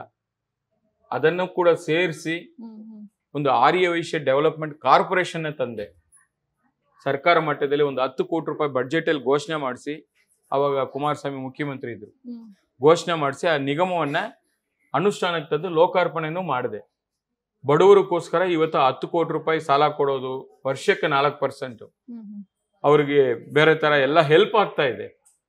ಅದನ್ನ ನನಗೆ ಅಧಿಕಾರ ಕೊಟ್ಟು ನನ್ನನ್ನೇ ಅಧ್ಯಕ್ಷನೂ ಮಾಡಿದ್ರು, ಕ್ಯಾಬಿನೆಟ್ ರ್ಯಾಂಕು ಕೊಟ್ರು ನನಗೆ. ನಾನು ಇಡೀ ರಾಜ್ಯ ಸಂಚಾರ ಮಾಡಿದ್ದೀನಿ, ಮಾಡಿ ಒಂದಷ್ಟು ಕಾರ್ಯಕ್ರಮಗಳನ್ನ ಕೂಡ ಕೊಟ್ಟಿದ್ದೀನಿ. ಅವಕಾಶ ಇದ್ದಾಗ ಕೊಟ್ಟಿದ್ದಾರೆ, ಇಲ್ಲ ಅಂತ ಹೇಳಲ್ಲ. ನಿಮಗೆ ದೇವೇಗೌಡರ ಸುದೀರ್ಘ ರಾಜಕಾರಣ, 58-60 ವರ್ಷ ರಾಜಕಾರಣದಲ್ಲಿ ಅವರು 10 ತಿಂಗಳು ಪ್ರಧಾನಮಂತ್ರಿ, 11 ತಿಂಗಳು 10 ತಿಂಗಳು ಪ್ರಧಾನಮಂತ್ರಿ, 18 ತಿಂಗಳು ಮುಖ್ಯಮಂತ್ರಿ. ಮಿಕ್ಕಿರೋ ಟೈಮಲ್ಲೆಲ್ಲ ಕೂಡ ವಿರೋಧ ಪಕ್ಷನೇ. ಅದು ನಿಮಗೂ ಗೊತ್ತಿರತಕ್ಕಂಥ ವಿಚಾರ. ಇವನ್ ಕುಮಾರಸ್ವಾಮಿ ಅವರು ಅಷ್ಟೇ, ಬಿಜೆಪಿ ಜೊತೆಲ್ಲ ಅಧಿಕಾರ ಮಾಡಿದಾಗ 20 ತಿಂಗಳು ಮುಖ್ಯಮಂತ್ರಿ, ಕಾಂಗ್ರೆಸ್ ಜೊತೆಲ್ಲ ಅಧಿಕಾರ ಮಾಡಿದಾಗ 14 ತಿಂಗಳು ಮುಖ್ಯಮಂತ್ರಿ. ಇದು ಎರಡನ್ನೂ ನೋಡಿದೀವಿ. ಹಾಗೆ ರಾಜಕೀಯದಲ್ಲಿ ಯಾವಾಗ ಅವಕಾಶ ಇದೆ ಕೊಟ್ಟಿದ್ದಾರೆ. ಈಗಲೂ ಕೂಡ ಹೇಳಿದ್ನಲ್ಲ, ಉಪನಾಯಕ, ಶಾಸಕಾಂಗ ಪಕ್ಷದ ಉಪನಾಯಕನಾಗಿ ಇದ್ದೀನಿ. ನನ್ನ ಧ್ವನಿ ಎತ್ತಕ್ಕೆ ನನಗೆ ಫ್ರಂಟ್ ಲೈನ್ ಅಲ್ಲಿ ಕೊಟ್ಟಿದ್ದಾರೆ. ಜೊತೆಗೆ ಅಶ್ಯೂರೆನ್ಸ್ ಕಮಿಟಿ ಅಧ್ಯಕ್ಷನಾಗೂ ಇದ್ದೀನಿ. ಒಂದಷ್ಟು 35 ಇಲಾಖೆ 36 ಇಲಾಖೆಯಲ್ಲಿ ರಿವ್ಯೂ ಮೀಟಿಂಗ್ ಮಾಡಿ ಏನೇನು ಸಮಸ್ಯೆಗಳಿದೆ ಅದನ್ನ ಎಲ್ಲ ಉನ್ನತ ಅಧಿಕಾರಿಗಳ ಜೊತೆಯಲ್ಲಿ ಒಂದು ಮೀಟಿಂಗ್ ಮಾಡುವಂತ ಅವಕಾಶನೂ ಮಾಡಿಕೊಟ್ಟಿದ್ದಾರೆ. ಇಲ್ಲ ಅಂತ ಹೇಳಲ್ಲ. ಅವಕಾಶ ಸಿಕ್ಕಿದಾಗ ನನಗೆ ಏನೇನು ಸಿಗಬೇಕೋ ಅದು ಸಿಕ್ಕಿದೆ. ಎಲ್ಲವನ್ನೂ ಪಡ್ಕೊಳಕ್ ಆಗಲ್ಲ. ಬಯಸೋದೊಂದು, ಭಗವಂತ ಕೊಡೋದು ಮತ್ತೊಂದು ಅಂತ ಹೇಳ್ತಾರೆ. ಹಾಗೆ ನಾವು ಬಯಸೋದೆಲ್ಲ ಸಿಗಬೇಕು ಅಂತ ಏನಿಲ್ಲ ಅಲ್ವಾ. ಅವನು ಬರೆದ್ಬಿಟ್ಟಿರ್ತಾನೆ, ಯೋಗ ಮತ್ತು ಯೋಗ್ಯತೆ ಎರಡೂ ಇರಬೇಕು. ರಾಜಕೀಯದಲ್ಲಿ ವಿಶೇಷವಾಗಿ ನಾನು ಹೇಳೋದು, ಯೋಗ ಇದ್ದು ಯೋಗ್ಯತೆ ಇಲ್ಲ ಅಂದ್ರೂ ಏನೂ ಸಿಗಲ್ಲ, ಯೋಗ್ಯತೆ ಇದ್ದು ಯೋಗ ಇಲ್ಲ ಅಂದ್ರೂ ಏನೂ ಸಿಗಲ್ಲ. ಅದು ಎರಡೂ ಸಿಗೋದು ಕೆಲವ್ರಿಗೆ ಮಾತ್ರ. ಅದನ್ನ ನಾನು ನೋಡಿದ್ದೀನಿ, ಹತ್ರದಿಂದ ನೋಡಿದ್ದೀನಿ. ಅದರಿಂದ ಅದ್ರ ಬಗ್ಗೆ ನಾನೇನು ತಲೆ ಕೆಡಿಸ್ಕೊಂಡಿಲ್ಲ. ದೇವ್ರು ಏನ್ ಕೊಡ್ತಾನೋ ಅದನ್ನ ಇಟ್ಕೊಂಡು ಖುಷಿ ಪಡ್ತೀನಿ, ಅದನ್ನ ಮುಂದುವರಿಸ್ತೀನಿ. ಒಂದಷ್ಟು ಜನಕ್ಕೆ ಹೆಲ್ಪ್ ಆದ್ರೆ ಅದ್ರಲ್ಲಿ ಸಿಗೋ ಖುಷಿನೇ ಸಾಕು ನಮ್ಗೆ, ಅಷ್ಟೇ. ಸರ್, ಇವಾಗ ನಿಮ್ದು ಕೇವಲ ಬಿಸ್ನೆಸ್ ಅಷ್ಟೇ ಇತ್ತು, ಒಂದ್ ವೇಳೆ ರಾಜಕಾರಣ ಅನ್ನೋದು ನಿಮ್ಮ ಲೈಫಲ್ಲಿ ಇದ್ದೇ ಹೋಗಿದ್ರೆ ಏನಾಗಿರ್ತಾ ಇತ್ತು? ನಾನು ಹೇಳಿದ್ನಲ್ಲ, ರಾಜಕಾರಣ ಇಲ್ಲ ಅಂದಿದ್ರೆ ಇನ್ನೊಂದು 10 ಅಂಗಡಿ ಮಾಡ್ತಾ ಇದ್ದೆ, ಇನ್ನಷ್ಟು ಬಿಸ್ನೆಸ್ ಡೆವಲಪ್ ಮಾಡ್ತಾ ಇದ್ದೆ. ಏನ್ ಮಿಸ್ ಮಾಡ್ಕೊಳ್ತಾ ಇದ್ದೆ ಸರ್? ಮಿಸ್ ಮಾಡ್ಕೊಂಡಿದೀನಿ ಅಂತ ನನಗೇನು ಅನ್ಸಿಲ್ಲ. ಇನ್ನಷ್ಟು ಅಧಿಕಾರ ಬಂದ್ರೆ, ನೀವ್ ಹೇಳಿದ್ರಲ್ಲ ಇನ್ನೇನ ಸಿಗಬೇಕು ಅಂತೇಳಿ, ಅದು ಸಿಕ್ಕಿದ್ರೆ ಇನ್ನಷ್ಟು ನೀಡಿ ಪೀಪಲ್ಗೆ ಒಂದು ಸಹಾಯ ಮಾಡುವಂತ ಒಂದು ಅವಕಾಶ ನನಗೆ ಸಿಗ್ಬೋದು ಅಂತ ನಾನು ಅನ್ಕೊಂಡಿದ್ದೀನಿ. ಅದು ಮುಂದಿನ ದಿನಗಳಲ್ಲಿ ನೋಡೋಣ. ಸರ್ಕಾರ ಬಂದ್ರೆ ತಾನ ನಾವು ಅಧಿಕಾರಕ್ಕೆ ಅನುಭವಿಸಕ್ಕಾಗೋದು. ಅದನ್ನ ಮುಂದಿನ ದಿನಗಳಲ್ಲಿ ನೋಡ್ಬೇಕು. ಅದು ಒಂದು ಅವಕಾಶ ಸಿಗ್ಲಿ ಅಂತೇಳಿ ಪ್ರಾರ್ಥನೆ, ಪ್ರಯತ್ನ. ಯಾವತ್ತೂ ಪ್ರಯತ್ನ ಬಿಡಬಾರ್ದು. ನಾನು ಯಾವತ್ತೂ ಏನೇ ಮಾಡ್ಬೇಕಂದ್ರೂ ಕೂಡ, ನಾನು ಇವತ್ತು ಸೋತೋಗ್ಬಿಟ್ಟೆ, ನಾನು ಇವತ್ತು ಏನೂ ನಡೀದಿಲ್ಲ, ಇವತ್ತು ನನ್ನ ಕತೆ ಆಗೋಯ್ತು ಅನ್ನೋ ಜಾಯಮಾನ ಅಲ್ಲ. ಸತತ ಪ್ರಯತ್ನ ಇರಬೇಕು ಜೀವನದಲ್ಲಿ. ಏನೇ ಮಾಡಿ ಪ್ರಯತ್ನ ಇಲ್ದ್ರೆ ಏನೂ ಬರಲ್ಲ. ಈಗೆಲ್ಲ ಏನಾಗ್ಬಿಟ್ಟಿದೆ, ಈ ಎಲ್ಲರನ್ನ ನೋಡ್ತೀವಲ್ವಾ, ಯೂತ್ಸ್ನೆಲ್ಲ ಬಂದ ತಕ್ಷಣ ಎಲ್ಲ ಮುಗಿಸ್ಬಿಡ್ಬೇಕು. ಕಷ್ಟ ಪಡಂಗಿಲ್ಲ, ಪ್ರಯತ್ನ ಪಡಂಗಿಲ್ಲ, ಎಲ್ಲ ಸಿಗ್ಬೇಕು. ಸಾಧ್ಯನಾ ಹೇಳಿ? 25-30 ವರ್ಷ ಸುದೀರ್ಘ ರಾಜಕಾರಣ, ಇವತ್ತು ಈ ಸ್ಥಾನದಲ್ಲಿ ಇದೀವಿ. ಆಯ್ತಲ್ಲ, ಎಷ್ಟೋ ಕಳ್ಕೊಂಡಿರ್ತೀವಿ, ಸಮಯ, ಎನರ್ಜಿ, ದುಡ್ಡು ಎಲ್ಲ ಹೋಗಿರುತ್ತೆ. ಹಾಗಂತೇಳಿ ಅದರಿಂದ ನಾವು ಬಿತ್ಕೊಂಡಿರಕ್ಕಾಗತ್ತಾ? ಮುಂದೆ ಏನಾಗಬೇಕು ಅದನ್ನ ನೋಡ್ಬೇಕು, ಅದ್ರ ಕಡೆ ಮುಂದಕ್ಕೆ ಹೋಗ್ಬೇಕು. ಆವಾಗ ತಾನ ಒಂದು ಸಕ್ಸಸ್ಫುಲ್ ಬಿಸ್ನೆಸ್ ಮ್ಯಾನ್ ಆಗ್ಲಿ, ಒಂದು ಸಕ್ಸಸ್ಫುಲ್ ಪೊಲಿಟಿಷಿಯನ್ ಆಗ್ಲಿಕ್ಕೆ ಸಾಧ್ಯ ಅಲ್ಲ. ಅದನ್ನ ಕಂಡುಕೊಂಡಿದೀನಿ, ಮಾಡ್ತಾ ಇದ್ದೀನಿ. ಸೊ ಇದೆಲ್ಲ ಹೊರತುಪಡಿಸಿದ್ರೆ ನೀವು ಸಾಯಿಬಾಬಾ ಭಕ್ತರು, ತುಂಬಾನೇ ನಂಬ್ತೀರಾ ಸಾಯಿಬಾಬಾನ. ಸೊ ಇದು ಯಾವಾಗಿಂದ ಸ್ಟಾರ್ಟ್ ಆಯ್ತು? ಏನಕ್ಕೆ ನೀವು ಅಷ್ಟೊಂದು ಅವ್ರನ್ನ ನಂಬ್ತೀರಾ, ಅಷ್ಟೊಂದು ನೆಚ್ಕೊಳ್ತೀರಾ ಸಾಯಿಬಾಬಾನ? 1987ರಲ್ಲಿ ನಾನು ಮೊದಲನೇ ಬಾರಿಗೆ ಶಿರಡಿ ಗ್ರಾಮಕ್ಕೆ ಭೇಟಿ ಕೊಡ್ತೀನಿ. ಆವತ್ತು ಆ ಬಾಬಾ ಅವರ ನೋಡಿದ ಮೇಲೆ ನನ್ನ ಜೀವನದಲ್ಲಿ ಕೂಡ ಒಂದು ಪವಾಡ ನಡೆಯಿತು. ಆವಾಗ ಒಂದು ಸಣ್ಣ ಗ್ರಾಮ, ಇವತ್ತು ಅದು ತಿರುಪತಿ ತರ ದೊಡ್ಡ ಮಟ್ಟದಲ್ಲಿ ಬೆಳೆದಿದೆ. ಆ ಬಾಬಾ ದರ್ಶನ ಮಾಡಿದ್ಮೇಲೆ ನನಗೊಂದಷ್ಟು ಬದಲಾವಣೆನ ನನ್ನ ಜೀವನದಲ್ಲಿ ನಾನು ಕಂಡ್ಕೊಂಡಿದ್ದೀನಿ. ಅದರಿಂದ ಆವತ್ತಿಂದ ಇವತ್ತವರೆಗೂ ನಾನು ಏನೇ ಮಾಡಿದ್ರು ಸಾಯಿ ಹೆಸರು ಇದ್ದೇ ಇರ್ತದೆ. ಸಾಯಿ ಅಂದ್ರೆ ತಾಯಿ, ಬಾಬಾ ಅಂದ್ರೆ ತಂದೆ, ಸಾಯಿ ಬಾಬಾ ಅಂತ. ಅದಕ್ಕೋಸ್ಕರನೇ ಸಾಯಿಬಾಬಾ ಒಂದು ಸೀರಿಯಲ್ನ ಕೂಡ ಮಾಡಿದೆ ನಾನು. 250 ಎಪಿಸೋಡ್ ಮಾಡಿದೆ. ಅದ್ರಲ್ಲಿ ನಾನು ಕೂಡ ಒಂದು ಮುಖ್ಯ ಪಾತ್ರವನ್ನು ಕೂಡ ಅಭಿನಯ ಮಾಡಿದ್ದೀನಿ. ಪ್ರೊಡಕ್ಷನ್ ನಂದೇ ಇತ್ತು. ಬಾಬಾ ಮೇಲೆ ಇರೋ ಒಂದು ಭಕ್ತಿಗೆ ನಾವು ಅದನ್ನ ಖರ್ಚು ಮಾಡಿ ಆ ಸೀರಿಯಲ್ ತೆಗೆದು ಒಂದು ಕನ್ನಡ ವಾಹಿನಿಗೆ 250 ಎಪಿಸೋಡ್ ಆಗಿ ಅದನ್ನ ಮಾಡಿದೀವಿ. ಇವತ್ತವರೆಗೂ ಆ ಸಾಯಿಬಾಬಾನ ನಂಬಿದೀವಿ. ಬಾಬಾ ನಮ್ಗೆ ಎಲ್ಲಾ ರೀತಿಯಲ್ಲಿ ಆಶೀರ್ವಾದ ಮಾಡ್ತಾ ಇದ್ದಾರೆ. ಓಕೆ, ಸೊ ಈಗ ಬಿಸ್ನೆಸ್ ಮಾಡ್ತಾರೆ, ಬಿಸ್ನೆಸ್ ಮೈಂಡೆಡ್ ಪೀಪಲ್ ಇರ್ತಾರೆ, ಅವ್ರಿಗೆ ಒಂದು ಬಿಸ್ನೆಸ್ ಹೇಗಿರುತ್ತೆ ಅಂತ ಗೊತ್ತಿರುತ್ತೆ. ಬಟ್ ಇವಾಗ ನಾವೆಲ್ಲಿ ಜ್ಯುವೆಲರಿದು ಬಂತಂದ್ರೆ ಇದು ತಲತಲಾಂತರದಿಂದ ಮಾಡ್ಕೊಂಡು ಬರುವಂತಹ ಒಂದು ಬಿಸ್ನೆಸ್. ಬಿಕಾಸ್ ನಾವು ಸಡನ್ ಆಗಿ ಬಂದು ನಾವು ಜ್ಯುವೆಲರಿ ಬಿಸ್ನೆಸ್ ಮಾಡ್ತೀವಿ ಅಂದ್ರೆ ಆಗೋದಿಲ್ಲ. ನಮ್ಮ ತಂದೆ ನಮ್ಮ ತಾತನ ಕಾಲದಿಂದ ಬಂದಂತಹ ಒಂದು ಬಿಸ್ನೆಸ್ ನ ಮುನ್ನೋಡ್ಕೊಂಡು ಹೋಗುವಂತಹ ಎಷ್ಟೊಂದು ಉದಾಹರಣೆಗಳನ್ನ ನಾವು ನೋಡ್ತೀವಿ. ಬಟ್ ನೀವು ಸಿಂಗಲ್ ಆಗಿ ಒಂದು ಇಷ್ಟು ದೊಡ್ಡ ಮಟ್ಟದಲ್ಲಿ ಒಂದು ಜ್ಯುವೆಲರಿ ಶಾಪ್ ನ ಓಪನ್ ಮಾಡೋದು, ಮಳಿಗೆಗಳನ್ನ ಓಪನ್ ಮಾಡೋದು, ಬಿಸ್ನೆಸ್ ಅಲ್ಲಿ ಸಕ್ಸಸ್ ಆಗೋದು, ಇದೊಂದ್ ಸ್ವಲ್ಪ ರಿಸ್ಕ್ ಅಂತ ಅನಿಸ್ಲಿಲ್ವಾ ನಿಮ್ಗೆ ಅಂತ? ತಾಯಿ ಹೊಟ್ಟೆಯಿಂದ ಹೊರಗಡೆ ಬರ್ತೀವಲ್ವಾ, ಆವತ್ತೇ ಭಗವಂತ ನಮ್ಮ ಹಣೆ ಬರಹವನ್ನ ಬರ್ದಿರ್ತಾನೆ. ಹಾಗಂತೇಳಿ ಹಣೆ ಬರಹ ಬರ್ದಿದ್ದಾನೆ ಅಂತೇಳಿ ನಾವು ಸುಮ್ನೆ ಕೂರಬಾರ್ದು. ಬರ್ತಾ ಇದ್ದಂಗ್ಲೆ ಒಂದು ಕನಸನ್ನ ಇಟ್ಕೋಬೇಕು. ಥಿಂಕ್ ಹೈ ಅಂತ ಹೇಳ್ತಾರೆ. ದೊಡ್ಡ ಮಟ್ಟದಲ್ಲಿ ಕನಸನ್ನ ಕಾಣಬೇಕು. ಅದು ಏನೇ ಆದ್ರೂ ಸ್ವೀಕಾರ ಮಾಡ್ಬೇಕಂತೆ, ಅಕ್ಸೆಪ್ಟ್ ಮಾಡ್ಬೇಕಂತೆ. ಆ ನಿಟ್ಟಿನಲ್ಲಿ ನನಗೆ ರಿಸ್ಕ್ ಅಂತ ಏನು ಅನಿಸಿಲ್ಲ. ಸಣ್ಣದಾಗಿ ಮಾಡಿಕೊಂಡು ನಾನು ಪ್ರಾರಂಭ ಮಾಡಿರತಕ್ಕಂಥದ್ದು, ನಾನು ಕಲ್ತಿರತಕ್ಕಂಥ ಕಸುಬು ಇದು. ನಾನೇನು ನನಗೆ ಗೊತ್ತಿಲ್ದಿರೋ ಕಸುಬಿಗೆ ನಾನು ಬಂದಿಲ್ಲ. ಎಷ್ಟೋ ಅವಕಾಶಗಳು ಬಂತು, ಬೇರೆ ಬೇರೆ ಬಿಸ್ನೆಸ್ ಎಲ್ಲ ಅವಕಾಶ ಬಂತು ನನಗೆ. ಎಕ್ಸ್ಪೋರ್ಟ್ ಮಾಡೋದಕ್ಕೆ, ವಿದೇಶದಲ್ಲಿ ಇನ್ನೇನೋ ಮಾಡಕ್ಕೆ ಎಲ್ಲ ಬಂತು. ನಾನು ಯಾವುದು ಕೂಡ ಅಕ್ಸೆಪ್ಟ್ ಮಾಡಿಲ್ಲ. ಯಾಕೆಂದ್ರೆ ನಮ್ಗೆ ಗೊತ್ತಿರೋ ಮಾರ್ಗದಲ್ಲಿ ಹೋಗ್ಬೇಕು. ಗೊತ್ತಿಲ್ಲದ ಮಾರ್ಗ ಯಾವುದೇ ಕಾರಣಕ್ಕೂ ಯಾರ ಮೇಲೂ ಡಿಪೆಂಡ್ ಆಗಿ ಹೋಗ್ಬಾರ್ದು. ನಮ್ಗೆ ಏನೇ ಮಾಡಿದ್ರು ಮನಸ್ಸಿಗೆ ನೆಮ್ಮದಿ ಬೇಕಲ್ಲ.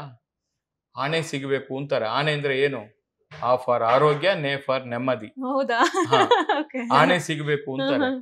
ಆರೋಗ್ಯ ಮತ್ತು ನೆಮ್ಮದಿ ಇದು ಎರಡು ಇಲ್ಲ ಅಂದ್ರೆ ಜೀವನ ವೇಸ್ಟ್ ಅಲ್ವಾ? ಏನಕ್ಕೆ ಮಾಡ್ಬೇಕು ಅಲ್ವಾ? ಹುಟ್ಟಿದಾಗ ಜಾತಕ, ಮಧ್ಯದಲ್ಲಿ ನಾಟಕ, ಸತ್ತಾಗ ಸೂತಕ, ಇಷ್ಟೇ ಜೀವನ. ಇದೆಲ್ಲ ನೋಡಿದೀವಿ. ಅಂತ ನೆಮ್ಮದಿಲ್ದ್ರೆ ಜೀವನ ಬೇಕಿಲ್ಲ. ಎಷ್ಟು ಬೇಕೋ ಅಷ್ಟು ತಗೊಂಡ್ರೆ ಸಾಕು. ಇದಕ್ಕೆ ನಾವು ಫ್ಯಾಮಿಲಿಗೆ ಸಮಯ ಕೊಡಕ್ಕಾಗಲ್ಲ. ನನ್ಗೆ ಬಿಸಿ ಇರ್ತೀವಿ, ಅದು ಕಂಪ್ಲೇಂಟ್ ಬರುತ್ತೆ. ಅದಕ್ಕೆ ಯಾವಾಗ್ಲೂ ಒಂದ್ಸತಿ ವಿದೇಶಕ್ಕೆ ಹೋಗ್ಬಿಡ್ತೀವಿ. ಇಲ್ಲಿದ್ರೆ ಆಗಲ್ಲ. ಮನೆ ಹತ್ರನು ಜನ ಬರ್ತಾರೆ, ಎಲ್ಲಾ ತರನು ಸಮಸ್ಯೆಗಳು ಇರುತ್ತಲ್ವಾ. ಅದನ್ನ ನಾವು ನಮ್ ಕಡೆಯಿಂದ ಏನಾಗುತ್ತೆ ಅದನ್ನ ಮಾಡ್ತೀವಿ. ಸೊ ಅವ್ರನ್ನ ಸಮಾಧಾನ ಮಾಡ್ಬೇಕಲ್ಲ. ಕುಟುಂಬ ಸದಸ್ಯರು ಕೂಡ ಚೆನ್ನಾಗಿ ಖುಷಿಯಾಗಿರ್ಬೇಕಲ್ಲ. ಅದ್ರ ಕಡೆನೂ ಗಮನ ಹರಿಸ್ತೀನಿ. ಅವ್ರನ್ನ ಸಮಾಧಾನ ಮಾಡುವಂತ ಕೆಲಸ ಆಗ್ತದೆ. ಕೆಲವು ಟೈಮ್ ಅವರು ಬೇಜಾರು ಮಾಡ್ಕೊತಾರೆ, ಏನು ಮಾಡಕ್ಕಾಗಲ್ಲ. ಸೊ ಸ್ಟಾರ್ಟಿಂಗ್ ಅಲ್ಲಿ ನೀವು ಇಷ್ಟು ದೊಡ್ಡ ಮಟ್ಟಕ್ಕೆ ಇದು ಸಾಯಿ ಗೋಲ್ಡ್ ಪ್ಯಾಲೇಸ್ ಬೆಳೆದಿರುವಂತಹ ಒಂದು ಸಂದರ್ಭದಲ್ಲಿ ಮೊದ್ಲೇ ನೀವು ಸ್ಟಾರ್ಟ್ ಮಾಡಿದ್ದು, ಆ ಮೊದ್ಲೇ ಶಾಪ್ ಅನ್ನ ಇಟ್ಟಿದ್ದು, ಅಲ್ಲಿಂದ ಬಿಸ್ನೆಸ್ ಸ್ಟಾರ್ಟ್ ಮಾಡಿದ್ದು, ಅದು ಎಷ್ಟು ಟಫ್ ಅನಿಸ್ತು ನಿಮ್ಗೆ? ಸಾಲ ಗೀಲ ಎಲ್ಲ ಮಾಡ್ಕೊಂಡ್ರ? ಹೆಂಗೆ ನಿಮ್ ಕೈಲಿ ದುಡ್ಡು ಇಟ್ಕೊಂಡು ನೀವು ಸ್ಟಾರ್ಟ್ ಮಾಡಿದ್ರ? ಯಾವ ತರ ಇತ್ತಿದ್ದು? ಇಲ್ಲ, ನಾನು ಒಂದು ಸಣ್ಣ ಇದರಿಂದ ಶುರು ಮಾಡಿದಾಗ ಹೇಳದ್ನಲ್ಲ, ಅವಾಗೆಲ್ಲ ಅಷ್ಟೇನು ಇನ್ವೆಸ್ಟ್ಮೆಂಟ್ ಬೇಕಿರ್ಲಿಲ್ಲ. ನಾವು ಕ್ಯಾಟ್ಲಾಗ್ಸ್ಗಳು, ಬುಕ್ಸ್ಗಳನ್ನ ಇಟ್ಕೊಂಡು ಮತ್ತೆ ಆರ್ಟಿಫಿಷಿಯಲ್ ಜ್ಯುವೆಲರಿ ಇಟ್ಕೊಂಡು ತೋರಿಸಿ ಆರ್ಡರ್ ತಗೋತಾ ಇದ್ದೆ. ಸ್ವಲ್ಪ ಮಟ್ಟದಲ್ಲಿ ಕಮ್ಮಿ ಇನ್ವೆಸ್ಟ್ಮೆಂಟ್ ಇತ್ತು ಅವಾಗ, ಸ್ವಲ್ಪ ಬಂಡವಾಳ ಇತ್ತು. ನಾನು ಇಲ್ಲಿ ಬಂದಾಗ 1 kg ಇತ್ತು ಅಷ್ಟೇ ನನ್ನ ಹತ್ರ ಗೋಲ್ಡ್. ಆ 1 kg ಇಂದ ಪ್ರಾರಂಭ ಮಾಡಿದ್ದು.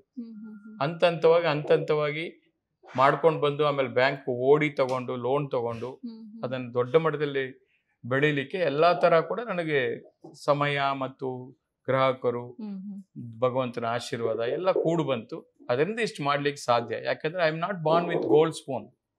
ಬಹಳ ಜನ ಅನ್ಕೊಂಡಿದ್ದಾರೆ, ಶರವಣ ಸರ್ ದೊಡ್ಡ ಶ್ರೀಮಂತರು ಅಂತ ಅನ್ಕೊಂಡಿದ್ದಾರೆ. ನೋ, ನಾನ್ ಶ್ರೀಮಂತ ಕುಟುಂಬದಿಂದ ಬಂದಿಲ್ಲ, ನಾನು ಬಡತನದಿಂದ ಬಂದಿರೋನು.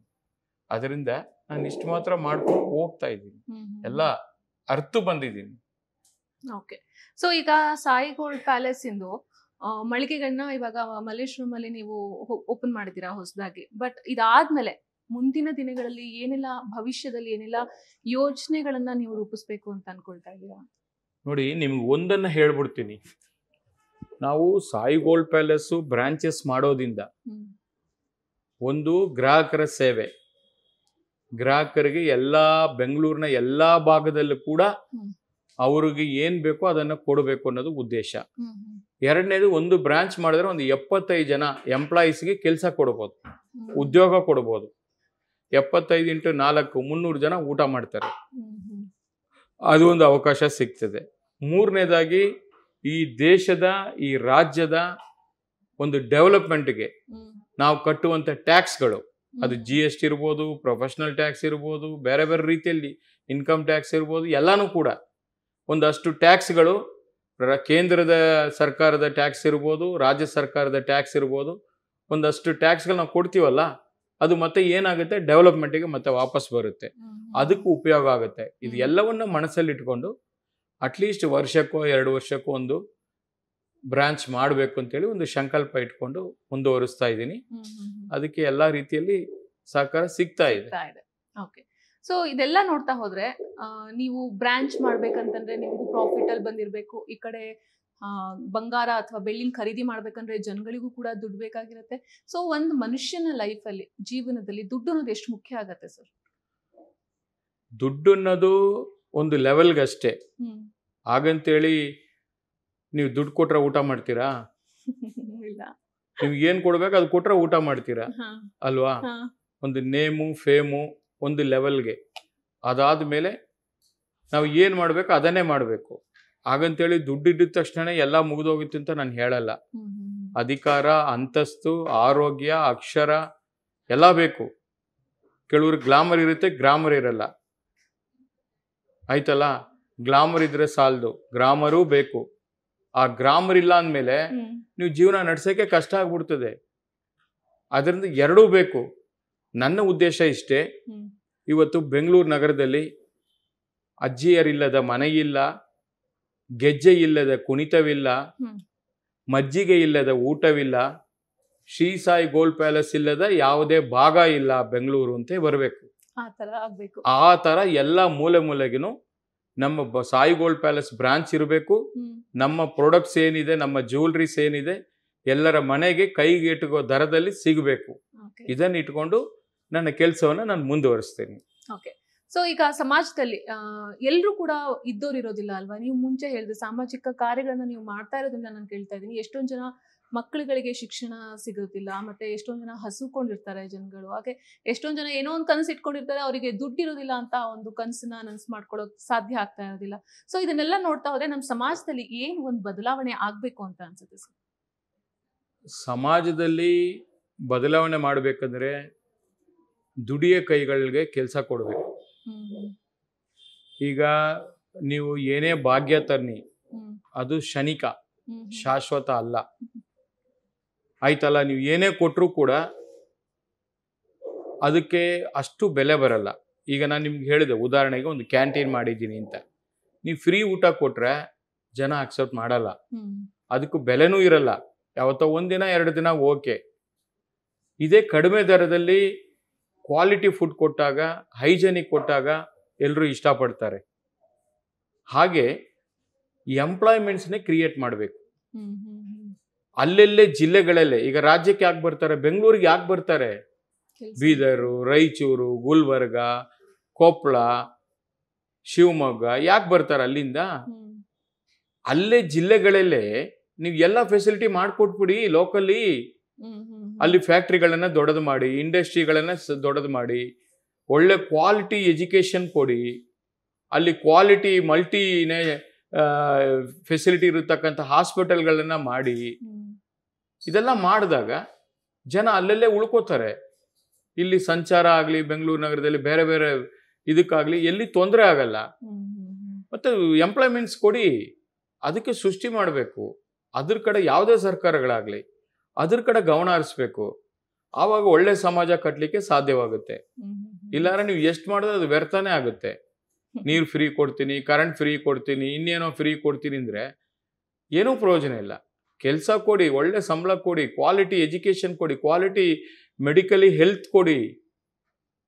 ಇಷ್ಟು ಮಾಡಿ ಆಮೇಲೆ ಅವ್ರವ್ರ ಜೀವನ ಅವ್ರವ್ರು ರೂಪಿಸ್ಕೋತಾರೆ. ಅದ್ರ ಕಡೆ ಯಾವುದೇ ಸರ್ಕಾರ ಆಗಲಿ ಅದ್ರ ಕಡೆ ಗಮನ ಹರಿಸ್ಬೇಕು. ಆವಾಗ ನೀವು ಉತ್ತಮವಾದಂಥ ಸಮಾಜ ಕಟ್ಟಲಿಕ್ಕೆ ಅವಕಾಶ ಸಿಗ್ತದೆ. ಅದನ್ನು ಕೂಡ ಮಾಡುವಂಥ ಪ್ರಯತ್ನ ನಾನು ಕೂಡ ಮಾಡ್ತೀನಿ. ಇದೇ ತಿಂಗಳು 30ನೇ ತಾರೀಕು ಅಕ್ಷಯ ತೃತೀಯ ಕೂಡ ಇದೆ. ಸೊ ಆಬ್ವಿಯಸ್ಲಿ ಅಕ್ಷಯ ತೃತೀಯ ಅಂತಂದ್ರೆ ಬಂಗಾರನ ಖರೀದಿ ಮಾಡ್ಬೇಕು ಅಂತ ಪ್ರತಿಯೊಬ್ರು ಜ್ಯುವೆಲರಿ ಶಾಪಿಗೆ ವಿಸಿಟ್ ಮಾಡೇ ಮಾಡ್ತಾರೆ. ಸೊ ಹೇಳಿ, ಇವಾಗ ನಿಮ್ಮ ಸಾಯಿ ಗೋಲ್ಡ್ ಪ್ಯಾಲೇಸ್ ಅಲ್ಲಿ ನಮ್ಗೆ ಏನೇನೆಲ್ಲ ಆಫರ್ ಸಿಗಬಹುದು ಅಂತ? ಅಕ್ಷಯ ತೃತೀಯ ಪ್ರಯುಕ್ತ ನಮ್ಮ ಗ್ರಾಹಕರಿಗೆ ದುಬೈ ಬೆಲೆಯಲ್ಲಿ ಚಿನ್ನವನ್ನು ಕೊಡ್ತಾ ಇದ್ದೀವಿ. ಜೊತೆಗೆ ಅಯೋಧ್ಯೆಯ ಬಾಲರಾಮನ ಮಂದಿರದಲ್ಲಿ ಪೂಜೆ ಸಲ್ಲಿಸಿರತಕ್ಕಂಥ ಬೆಳ್ಳಿ ವಿಗ್ರಹಗಳನ್ನು ನಮ್ಮ ಗ್ರಾಹಕರಿಗೆ 50,000 ಮೇಲ್ಪಟ್ಟ ಖರೀದಿಗೆ ಒಂದು ಸಿಲ್ವರ್ ಐಡಲನ್ನು ಕೂಡ ಉಚಿತವಾಗಿ ಕೊಡ್ತಾ ಇದ್ದೀವಿ. ಮತ್ತು ಅವರಲ್ಲಿರತಕ್ಕಂಥ ಹಳೆ ಚಿನ್ನವನ್ನು ಎಕ್ಸ್ಚೇಂಜ್ ಮಾಡಿದಾಗ ಹೊಸ ಚಿನ್ನಕ್ಕೆ ₹100 ಎಕ್ಸ್ಟ್ರಾ ಕೊಡ್ತಾ ಇದ್ದೀವಿ. ಮತ್ತು ಡೈಮಂಡ್ ಜ್ಯುವೆಲ್ರಿ ಕೂಡ ಪ್ರತಿ 1 ಕ್ಯಾರೆಟ್ಗೂ ಕೂಡ 1 ಗ್ರಾಮ್ ಗೋಲ್ಡನ್ನು ಫ್ರೀಯಾಗಿ ಕೊಡ್ತಾ ಇದ್ದೀವಿ. ಮತ್ತು ಸಿಲ್ವರ್ ಜ್ಯುವೆಲ್ರಿ ಇರ್ಬೋದು, ಸಿಲ್ವರ್ ಆರ್ಟಿಕಲ್ಸ್ ಇರ್ಬೋದು, ಅದಕ್ಕೆಲ್ಲದೂ ಕೂಡ ರಿಯಾಯಿತಿ ಇರುತ್ತೆ. ಗ್ರಾಹಕರು ಮುಂಚೆನೇ ಬಂದು ನಿಮ್ಮ ಕನಸಿನ ಆಭರಣವನ್ನು ಬಂದು ಬುಕ್ ಮಾಡಿ ಆವತ್ತಿನ ದಿನ ಡೆಲಿವರಿ ತಗೊಂಡ್ರೆ ಸೂಕ್ತ. ಆ ಕೆಲಸವನ್ನು ಮಾಡ್ಕೊಳ್ಳಿ. ಬುಕ್ಕಿಂಗ್ ಆಗಲೇ ಶುರುವಾಗಿದೆ. ಅಕ್ಷಯ ತೃತೀಯವಂದು ನಿಮ್ಮ ನೆಚ್ಚಿನ ಕನಸಿನ ಆಭರಣವನ್ನು ಖರೀದಿ ಮಾಡಿ ಮನೆಗೆ ಲಕ್ಷ್ಮಿಯನ್ನು ಬರಮಾಡ್ಕೊಳ್ಳಿ. ಸಂಪತ್ತಿನ ಅತಿದೇವತೆ ನಿಮ್ಮಲ್ಲಿ ಕೂಡ ತುಂಬಲಿ ಅಂತೇಳಿ ಆಶಿಸ್ತಾ ನಮ್ಮ ಗ್ರಾಹಕರಿಗೆ ಎಲ್ಲರಿಗೂ ಕೂಡ ಅಕ್ಷಯ ತೃತೀಯ ಶುಭಾಶಯಗಳು. ಓಕೆ ಸರ್, ಇಷ್ಟೊತ್ತು ನಮ್ಮ ಜೊತೆಗೆ ಮಾತಾಡಿದ್ರೆ ತುಂಬಾ ವಿಷಯಗಳ ಬಗ್ಗೆ ಚರ್ಚೆ ಕೂಡ ಮಾಡಿದ್ವಿ. ತುಂಬಾ thank you sir. Thank you very much.